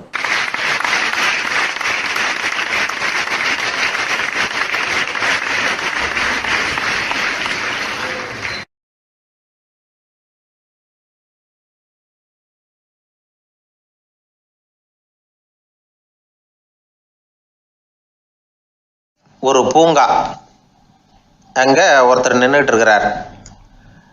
நின்றுக்கிட்டே ஏதோ ஆழ்ந்த யோசனையில் இருக்கிறார். அந்த பக்கமாக இன்னொருத்தர் வந்தார். இவரை கவனித்தார். என்ன யோசனைன்னு கேட்டார். எப்படி எழுந்திருக்கிறதுன்னு யோசனை பண்ணிகிட்டு இருக்கிறேன்னார் அவர். கேட்டவருக்கு ஒரு மாதிரி ஆகிட்டுது. ஏற்கனவே நின்றுக்கிட்டு இருக்கிற ஒருத்தர் எப்படி எழுந்திரிச்சு நிற்கிறதுன்னு யோசிக்கிறாருன்னா அது ஆச்சரியம் தானே. அதுக்கப்புறம் இவர் யோசிக்க ஆரம்பித்தார், என்ன இவர் இப்படி பேசுகிறாரு அப்படின்னு. கீழே விழுந்தால் தானே எழுந்திரிச்சு நிற்க முடியும். அதனால் எழுந்திரிக்கணும்னு நினைக்கிறவங்க முதல்ல கீழே விழணும். இவர் முதல்ல கீழே விழணும், அதுக்கப்புறம் தான் எழுந்திருக்கிறது எப்படின்னு சிந்திக்க முடியும். இந்த உலகத்தில் எல்லாருமே கீழே விழுந்து எழுந்தவர்கள் தான். இப்போ இந்த குழந்தை பருவத்தில் கீழே விழாமல் நடைபயில கற்றுக்கிட்டவங்க யாராவது உண்டா? சின்ன வயசில் ஒரு தடவை கூட கீழே விழலை சார், அப்படியே பிறந்தார், வளர்ந்தார், பெரியவர் ஆயிட்டார் அப்படின்னு யாரையும் சொல்ல முடியாது. அதனால் மனுஷங்கிறவன் விழுந்து புரண்டு எழுந்து தான் நடக்க கற்றுக்கிறான். ஒரு உண்மையை நாம் எல்லாரும் புரிஞ்சுக்கணும். இந்த உலகத்தில் தவறு செய்யாத மனிதர்களே யாரும் கிடையாது. அப்படி இருக்கிறப்போ எப்போதாவது நாம் தவறு பண்ணிவிட்டோம்னா அதுக்காக மனசு உடஞ்சி போயிடக்கூடாது, வாழ்க்கையில் வெறுப்பு வந்துடக்கூடாது. ஒரு தவறு நடந்துட்டுதா அதுக்காக மனசு உடஞ்சி போடாதீங்க, அதை ஒரு பாடமாக எடுத்துக்கங்க. அதே தவறு மறுபடியும் நடக்காமல் வேணும்னா பார்த்துக்கலாம், அது போதும். தடைக்கல்ல படிக்கல்லாம் மாற்றிக்கணும். இதுதான் இதில் முக்கியம். ஒரு அலுவலகம், அங்கே ஒரு அதிகாரி, அவர் உயர்ந்த பதவியில் இருந்தார். சிறந்த நிர்வாகின்னு பேர் வாங்கினவர் அவர். அவர் தனக்கு கீழே வேலை செய்கிறவங்க கிட்டெல்லாம் சொல்லுவாராம், இந்த நிறுவனத்தில் நீங்கள் எத்தனை தடவை வேணும்னாலும் தவறுகள் செய்யலாம், ஆனால் ஒன்று, ஒரே விஷயம் என்னென்னா, ஒரே தவறை மறுபடியும் செய்யக்கூடாது, அது முக்கியம் அப்படின்பாரான். இதை மேம்போக்காக பார்த்தா அவர் ஏதோ தன்னுடைய ஊழியர்களை தவறு செய்ய தூண்டுறது மாதிரி தெரியும். ஆனால் உண்மை அப்படி இல்லை. இன்னைக்கு என்ன நடக்குது தெரியுமா? அநேகமாக எல்லா மனிதர்களுமே ஒரே தவறை தான் மறுபடியும் மறுபடியும் செய்கிறாங்க. விளையாட்டு வீரர்கள் ஒரே மாதிரியான தவறுகளை திரும்ப திரும்ப செய்கிறது உண்டு. கணக்கு எழுதுகிறவங்கள பாருங்கள், ஒரே தப்பை மறுபடியும் மறுபடியும் செய்வாங்க. அலுவலகம் வருகிறவர்களை கவனிங்க, ஒரு நாள் தாமதமாக வந்தால் பரவாயில்ல, தினமும் தாமதமாக வருவாங்க. இது மாதிரி செய்த தவறையே திரும்ப திரும்ப செய்கிறதுக்கு என்ன காரணம் அப்படின்னா, சோம்பல், ஞாபக மறதி, கவனக்குறைவு, தன்னுடைய திறமை பேரில் அளவுக்கு மீறிய நம்பிக்கை, இப்படி இதில் ஏதாவது ஒரு காரணமாக இருக்கலாம் அப்படிங்கிறாங்க இது பற்றி ஆய்வு செய்கிற வல்லுநர்கள். ஒரு தடவை செஞ்ச தவிர மறுபடியும் செய்கிறது இல்லைன்னு முடிவு செஞ்சுக்கிட்டு அதை செயல்படுத்த கற்றுக்கணும். அது போதும், வாழ்க்கை வெற்றிகரமாக அமையும் அப்படிங்கிறாங்க அந்த அனுபவசாலிகள். அதனால் வெற்றிகரமாக வாழ்க்கையில் நடைபோட விரும்பும் இளைஞர்கள் தவிர்க்க வேண்டியது என்னென்னா, முதல்ல சோம்பலை தவிருங்கள், சுறுசுறுப்பாக இயங்குங்கள் அப்படிங்கிறது அவங்க அறிவுரை. ரெண்டாவது, ஞாபக மறதி, எந்த செயல்லையும் ஈடுபாடு வேணும், அக்கறை வேணும். மூணாவது, கவனக்குறைவு, எதையும் அலட்சியப்படுத்தக்கூடாது. நாலாவது, என்னால் முடியாதது எதுவுமே கிடையாது அப்படிங்கிற அளவுக்கு மீறிய நம்பிக்கை. அது ஆபத்தில் கொண்டு போய் விட்டுரும். அதனால் முதல் தவறு உங்களுக்கு ஒரு பாடமாக அமையணும். ஒரு மனிதர் அவர் தன்னுடைய 2 காதுலையும் கட்டு போட்டுக்கிட்டு வந்தார். அவருடைய நண்பர் அதை கவனிச்சுட்டார். என்ன சார் ஆச்சு, 2 காதுலையும் கட்டு போட்டுருக்கீங்களே அப்படின்னு விசாரித்தார். ஒன்றுமில்லை சார், வீட்டில் ரொம்ப ஆர்வமாக டிவியில் கிரிக்கெட் மேட்ச் பார்த்துக்கிட்டு இருந்தேன். அப்போது என்னுடைய மனைவி துணிகளுக்கு அயர்ன் பண்ணிகிட்டு இருந்தாங்க. அயர்ன் பாக்ஸை அப்படியே வச்சுட்டு அடுப்பங்கரைக்கு போயிட்டாங்க. அந்த சமயம் பார்த்து டெலிஃபோன் பண்ணி அடிச்சுது. அவசரமாக ஓடி போய் அதை எடுத்து காதில் வச்சேன். அப்போ தான் தெரியும் அது அயர்ன் பாக்ஸுங்கிற விஷயம். சூடாக இருந்ததா, சுட்டு விட்டுது அப்படின்னார். ஒரு காது சரி சார், 2 காதும் ஏன் அப்படி ஆச்சு அப்படின்னு கேட்டார். அதே ஆள் மறுபடியும் ஃபோன் பண்ணா சார் அப்படின்னார் இவர் எவ்வளோ தூரம் யோசிச்சிருப்பார் பாருங்க. அதனால் ஒரு தவறு மறுபடியும் நடக்கக்கூடாது. முதல் தவறு உங்களுக்கு ஒரு பாடமாக அமையட்டும் அப்படிங்கிறது தான் இதிலிருந்து நாம் தெரிந்து கொள்ள வேண்டிய கருத்து. அதனால் தவறுகள் அதெல்லாம் தடைக்கெல்லாம் நினைக்க வேண்டாம், படிக்கெல்லாம் நினைப்போம். அப்படி நினைச்சோம்னா வாழ்க்கையில் வெற்றி நிச்சயம்.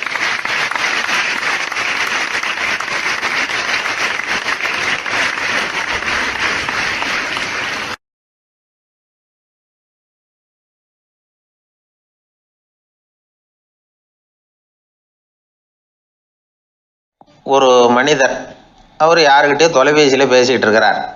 கொஞ்சம் தூரத்தில் நாம் நிற்கிறோம். எட்டத்தில் இருந்துக்கிட்டு அவரை கவனிக்கிறோம், அவர் ஃபோனில் பேசுகிறத. அவர் பேசுகிற வார்த்தைகள் என்ன அப்படிங்கிறது நம்ம காதில் விழலை. ஆனாலும் அவர் பேசிக்கிட்டு இருக்கிறது நல்ல செய்தியா கெட்ட செய்தியா அப்படிங்கிறத நம்மளால் யூகிக்க முடியும். மகிழ்ச்சியான செய்தியை பேசும்போது முகம் மலருது, புன்னகை பூக்குது. இதில் ஒன்று நீங்கள் கவனிக்கணும், தொலைபேசியில் நாம் பேசுகிறப்போ நம்மோட பேசுகிறவர் எதிரில் இல்லை. அவர் தொலைபேசி வழியாக நம்ம குரலை மட்டும்தான் கேட்க போகிறார், நம்ம முகத்தை அவர் பார்க்க போகிறதில்ல. அப்படி இருந்தும் அப்போ நம்ம முகம் ஏன் மலரணும் அப்படின்னா, இதுதான் உடல் மொழி, பாடி லாங்குவேஜ் அப்படின்னு சொல்கிறாங்க. நம்ம அறியாமலேயே நம்ம உடம்பு செய்திகளை தெரிவிக்குது பாருங்க, அதுதான் உடல் மொழி. ஒரு மனிதர் தொலைபேசியில் பேசிக்கிட்டு இருக்கிறத நீங்கள் தூரத்தில் இருந்து கவனிச்சுக்கிட்டே அவர் நண்பரோட பேசுகிறாரா, மனைவியோட பேசுகிறாரா, குழந்தையோட பேசுகிறாரா, இல்லை மேல் அதிகாரிகிட்ட பேசுகிறாரா, அல்லது அவருக்கு கீழே பணிபுரிகிறவர்கள்கிட்ட பேசுகிறாரா அப்படிங்கிறத கண்டுபிடிக்கலாம். அதுக்கு காரணம் அவருடைய உடல் மொழி. இந்த உடல் மொழி கூட நம்ம வாழ்க்கையின் முன்னேற்றத்துக்கு பயன்படும். இதை பற்றியெல்லாம் கூட சில நிபுணர்கள் ஆராய்ச்சி பண்ணி பார்த்துருக்குறாங்க. அவங்க சில விவரங்களை சொல்கிறாங்க. குறிப்பாக ஒருத்தர் தன்னுடைய நாற்காலியில் கிட்டத்தட்ட படுத்துக்காத குறையாக உட்காந்துருக்கிறாருன்னு வச்சுக்கோங்க. எதிர இருக்கிறவர் பேசுறது அவருக்கு பிடிக்கலன்னு அர்த்தமா. தலையை சொரிஞ்சிக்கிறது, வேறு வேறு திசைகளில் பார்க்குறது, கொட்டாவி விடுறது, கால்களை மாற்றி போட்டு உட்கார்றது, களைப்பாக கை விரல்களை அப்படியே பின்னிக்கிறது, அடிக்கடி கடிகாரத்தை பார்க்குறது, இப்படிலாம் ஒருத்தர் பண்ணிக்கிட்டு இருக்கிறாருன்னா நாம் கூடிய சீக்கிரம் அந்த இடத்த விட்டு எழுந்திரிச்சு வந்துடுறது நல்லது. ஏன்னா இதெல்லாம் அவருடைய சலிப்பு, சோர்வு, ஆர்வமின்மை, இதுக்கு அடையாளங்கள். நம்முடைய பேச்சு அவரை சலிப்படைய வச்சுட்டுதுன்னு அர்த்தம். அவர் ரொம்பவும் சோர்ந்து போயிட்டார்னு பொருள். நம்முடைய பேச்சில் அவருக்கு ஆர்வம் இல்லைன்னு அர்த்தம். அதே நேரத்தில் நாற்காலியின் நுனியில் அமர்ந்து உடலை முன்னுக்கு நகர்த்தி எதிர இருக்கிறவரின் கண்களை பார்த்துக்கிட்டே பேசினாலும் சரி அல்லது பேச்சை கேட்டாலும் சரி, உங்கள் பேரில் மற்றவங்களுக்கு உள்ள பிடிப்பு அதிகரிக்கும். நாம் எப்படிப்பட்டவருங்கிறத நம்ம உடம்பும் நடை உடை பாவனையும் அடுத்தவங்களுக்கு காட்டி கொடுத்துரும்.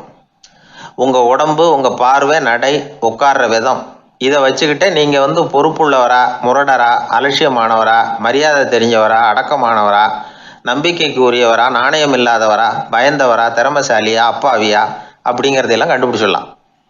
அதனால் இந்த உடல் மொழியை புரிஞ்சுக்கிட்டு நம்மளை கொஞ்சம் சரிப்படுத்திக்கிட்டோம்னா வாழ்க்கையில் சுலபமாக பல காரியங்களை சாதிக்க முடியும். ஒரு மனநல மருத்துவமனை, அங்கே ஒருத்தர் ஒரு நாற்காலியில் உட்காந்துக்கிட்டு கார் ஓட்டுறது மாதிரி அப்படி பாவனை பண்ணிகிட்டு இருந்தார்.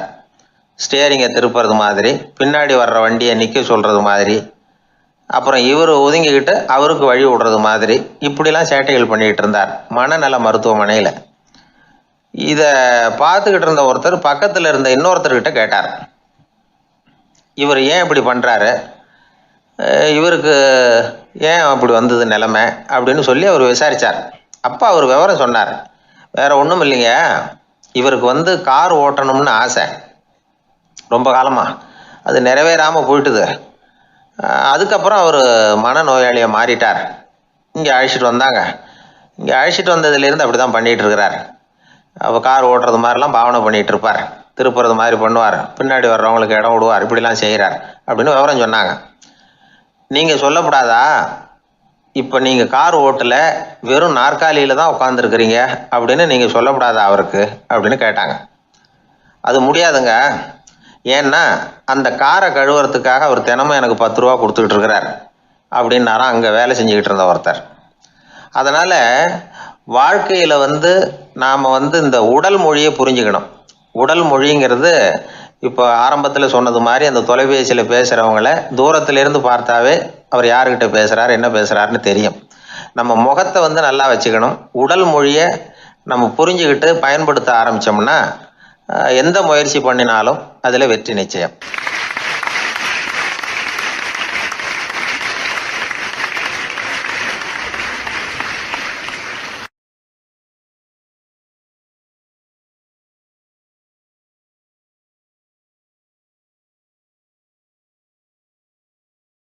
நபிகள் நாயகம் உட்கார்ந்துருக்கிறார்.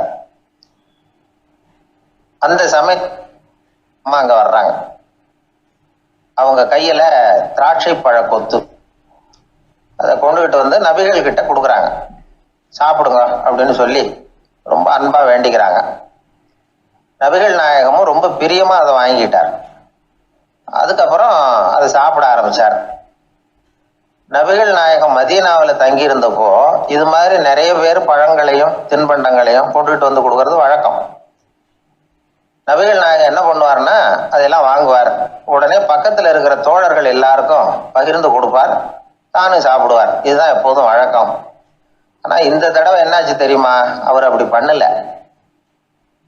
ஒவ்வொரு பழமா எடுத்து தானே சாப்பிட்டுக்கிட்டு இருக்கிறார். அவர் விருப்பமா சாப்பிடுகிற காட்சியை ஆசை தீர பார்த்துக்கிட்டு இருந்தாங்க அந்த வயசான அம்மா, அந்த பழத்தை கொடுத்தவங்க. அவங்களுக்கு ரொம்ப மகிழ்ச்சியா இருந்தது, மன நிறைவா இருந்தது. நாம ஆசையா கொண்டுகிட்டு கொடுக்குற பழத்தை நபிகள் நாயகம் இவ்வளவு பிரியமா சாப்பிட்றாரு அப்படின்னு நினைச்சு ரொம்ப சந்தோஷப்பட்டாங்க. அதுக்கப்புறம் அங்க இருந்து அவங்க புறப்பட்டு போயிட்டாங்க. அந்த அம்மா போனதுக்கு அப்புறம் பக்கத்துல இருந்த தோழர்கள் பேச ஆரம்பிச்சாங்க. ஏன்னா அவங்களுக்கு சந்தேகம், இன்னைக்கு வித்தியாசமா நடந்துகிட்டாரே அப்படின்னு. அண்ணலே, எது உங்களுக்கு வந்தாலும் எங்க எல்லாருக்கும் கொடுத்துட்டு தான் நீங்க சாப்பிடுவீங்க, இன்னைக்கு மட்டும் நீங்க அப்படி செய்யலையே, எல்லா பழத்தையும் நீங்களே சாப்பிட்டீங்களே, அதுக்கு என்ன காரணம் அப்படின்னு கேட்டாங்க. இப்படி கேட்கறதுனால நாயகம் அதை தப்பா புரிஞ்சுக்க மாட்டார் அப்படிங்கிறது அவங்களுக்கு தெரியும். யாரும் எதையும் அவர்கிட்ட கேட்கலாம், அப்படி கேட்கறதுக்கு உரிமை உண்டு.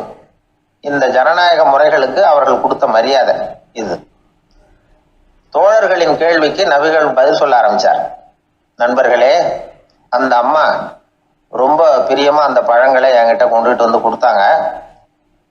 முதல்ல ஒரு பழத்தை எடுத்து வாயில போட்டு பார்த்தேன், அது ரொம்ப புளிப்பா இருந்தது, சாப்பிடுறது ரொம்ப கஷ்டம்.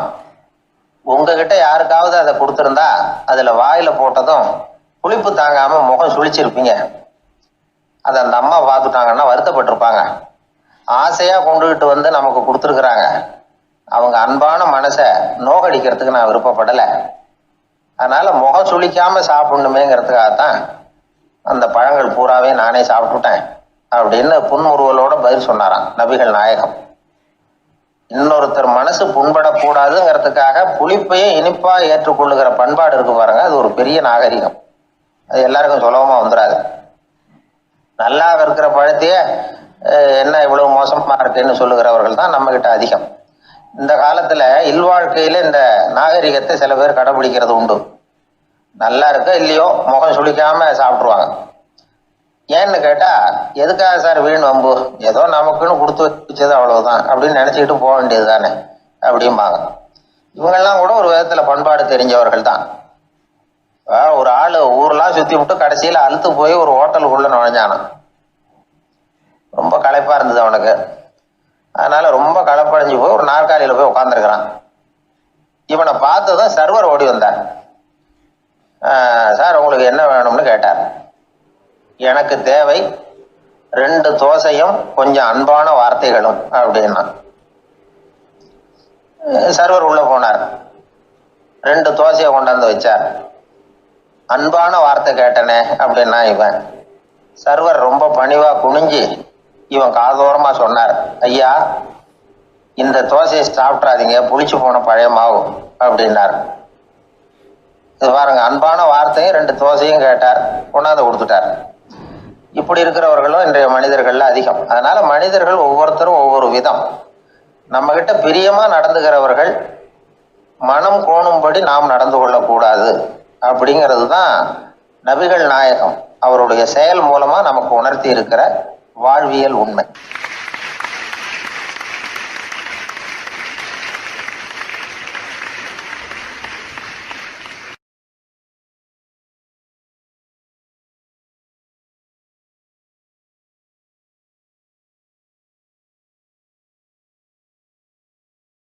ஊர்ல ஒரு சிற்பி இருந்தார்.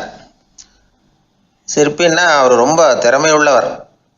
அதாவது எங்கேயாவது ஒரு கல் கிடந்தா போதும், அதை அப்படியே எடுத்துகிட்டு வருவார். கொஞ்ச நாள் கழித்து அவர் இடத்துக்கு போய் பார்த்தா அழகாக ஒரு சிற்பம் உட்காந்துருக்கும்.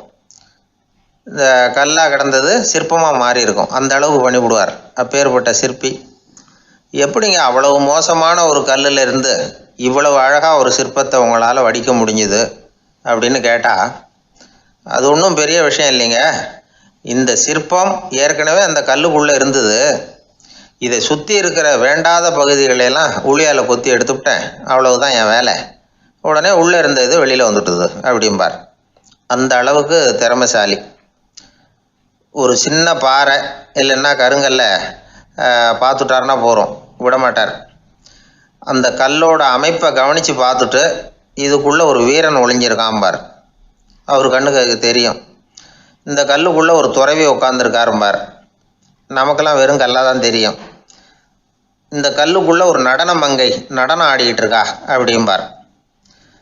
உடனே அந்த கல்லை கொண்டுகிட்டு வருவார். அவர் சொன்னது மாதிரியே உள்ளே இருக்கிற அவங்களையெல்லாம் வெளியில் கொண்டுகிட்டு வந்துடுவார். அதாவது வேண்டாத பகுதிகளெல்லாம் கொத்தி எடுத்துருவார். அவர் மொழியில் சொல்லப்போனால், இந்த சிற்பிக்கு ரொம்ப நாளாக மனசுக்குள்ள ஒரு ஆசை. அதாவது உண்மை, தூய்மை, இதுக்கு உதாரணமாக இருக்கக்கூடிய புத்தர் சிலையை வடிக்கணும் அப்படிங்கிறது அவரோட ஆசை. ஆனால் அந்த ஆசை நிறைவேறாமலே இருந்துக்கிட்டு வந்தது. அதுக்கு என்ன காரணம்னா, அதுக்கு தகுந்த மாதிரி ஒரு கல் கிடைக்கல. கல் கிடைச்சா அதை செஞ்சுருவார். ரொம்ப காலமாக அங்கே இங்கே தேடி அலைஞ்சார். இந்த புத்தர் சிலை வடிக்கிறதுக்கு பொருத்தமாக ஒரு கல் கிடைக்குமா அப்படின்னு சொல்லி கண்ணில் படுற கல்லையெல்லாம் உத்து உத்து பார்ப்பார். உள்ளே புத்தர் இருக்காரான்னு கவனிப்பார். இருக்கிற மாதிரி எதுவும் தெரியல அவர் கண்ணுக்கு. சரி, இதுக்கு என்ன செய்யலாம்னு யோசனை பண்ணார். நேராக ஒரு புத்த மடாலயத்துக்கு போனார். அங்கே இருக்கிற ஒரு புத்த துறவியை சந்தித்தார். அவர்கிட்ட விசாரித்தார், சுவாமி, புத்தரின் தூய்மை ஒளிஞ்சிருக்கிற அந்த கல் எங்கே கிடைக்கும் அப்படின்னார். அந்த கல் இருக்கிற இடம் எதுன்னு இன்னமும் உங்களுக்கு தெரியலையா அப்படின்னு கேட்டார் துறவி. இல்லைங்க, அதுக்காகத்தான் அலைஞ்சிக்கிட்டு இருக்கிறேன் அப்படின்னார் இவர். சரி, கவலைப்படாதீங்க, என் கூட வாங்க காட்டுறேன் அப்படின்னு அழைச்சிட்டு போனார். எங்கே போனார்னா, அந்த மடாலயத்தின் பின்பக்கம் போனாங்க. 2 பேரும் போனாங்க. அங்கே போய் பார்த்தா அங்கே ஒரு கிணறு இருந்தது. என்ன அது நாம் கேட்டது கல், இவர் அழைச்சிட்டு வந்து காட்டுறது கிணறு அப்படின்னு இவருக்கு சந்தேகம். ஒரு மாதிரியாக பார்த்தார். அவர் சொன்னார், துறவி எட்டி பாருங்க உள்ள அப்படின்னாரு. கிணறுக்குள்ளே என்ன இருக்கும்னு இவருக்கு தெரியாதா, இருந்தாலும் அவர் சொல்கிறாரு அப்படின்னு சொல்லி எட்டி பார்த்தார். பார்த்தா அதில் தண்ணி இருந்தது. அந்த தண்ணியில் தன்னோட உருவம் தெரிஞ்சுது. இப்போ அந்த புத்த ஞானி சொன்னார், துறவியாரே, புத்தரை நாம தான் ஒழிச்சு வச்சிருக்கிறோம், நமக்குள்ளே தான் அவர் மறைஞ்சிருக்கிறார். அவரை அடையாளம் தெரியாதபடி மூடி இருக்கிறது எது தெரியுமா? நம்மக்கிட்ட இருக்கிற கோபம், போலித்தனம், பதட்டம், ஆசை, இதெல்லாம் தான். அறிவு அப்படிங்கிற ஒளியால் அதையெல்லாம் செதுக்கி எடுத்துட்டோம்னா அந்த அழகான புத்தர் வெளியில் வந்துடுவார் அப்படின்னு சொன்னார் துறவி. அதனால் நமக்குள்ளே இருக்கிற நம்மளை நமக்கே அடையாளம் தெரியல அப்படிங்கிறது தான் உண்மை. இந்த உண்மையான மனிதன் உள்ளே இருக்கிறான். இவர் கல்லை பார்த்துட்டு உள்ளே யார் இருக்காங்கிறது அவருக்கு தெரிஞ்சுது சிற்பிக்கு. ஆனால் உண்மையான புத்தர் எங்கே இருக்காருங்கிறத அவரால் அடையாளம் கண்டுபிடிக்க முடியல. அப்படி தான் பல பேர் இன்றைக்கி இருந்துக்கிட்டு இருக்கிறோம். ஒரு அப்பா தன்னுடைய பிள்ளைக்கு புத்தி சொன்னார், அதோ பார்ப்பா, மனசு தான் கல், அறிவு தான் ஒளி. உன்னுடைய மனசுங்கிற கல்லை அறிவுங்கிற ஒளியால் செதுக்கி அழகான மனிதனாக நீ வெளியில் வரணும்னார். அதுக்காக தான்ப்பா தேடிகிட்டு இருக்கேன்னா அவன். மனசுங்கிற கல்லை தேடிக்கிட்டு இருக்கிறியா அப்படின்னு கேட்டார். இல்லைப்பா, அறிவுங்கிற ஒளி எங்கே இருக்குன்னு தெரியல எனக்கு, அதை தான் தேடிக்கிட்டு இருக்கிறேன் அப்படின்னு நானா. அதனால் அறிவை தேடிக்கிட்டு இருக்கிறவன் என்னைக்கு உண்மையை கண்டுபிடிக்க போகிறான்? அதையே கண்டுபிடிக்க முடியலைங்கும் பொழுது. அதனால் நாம் யார் அப்படிங்கிறது நமக்கு அடையாளம் தெரியணும். அந்த அடையாளம் தெரிஞ்சுட்டா வாழ்க்கையில் வெற்றி நிச்சயம்.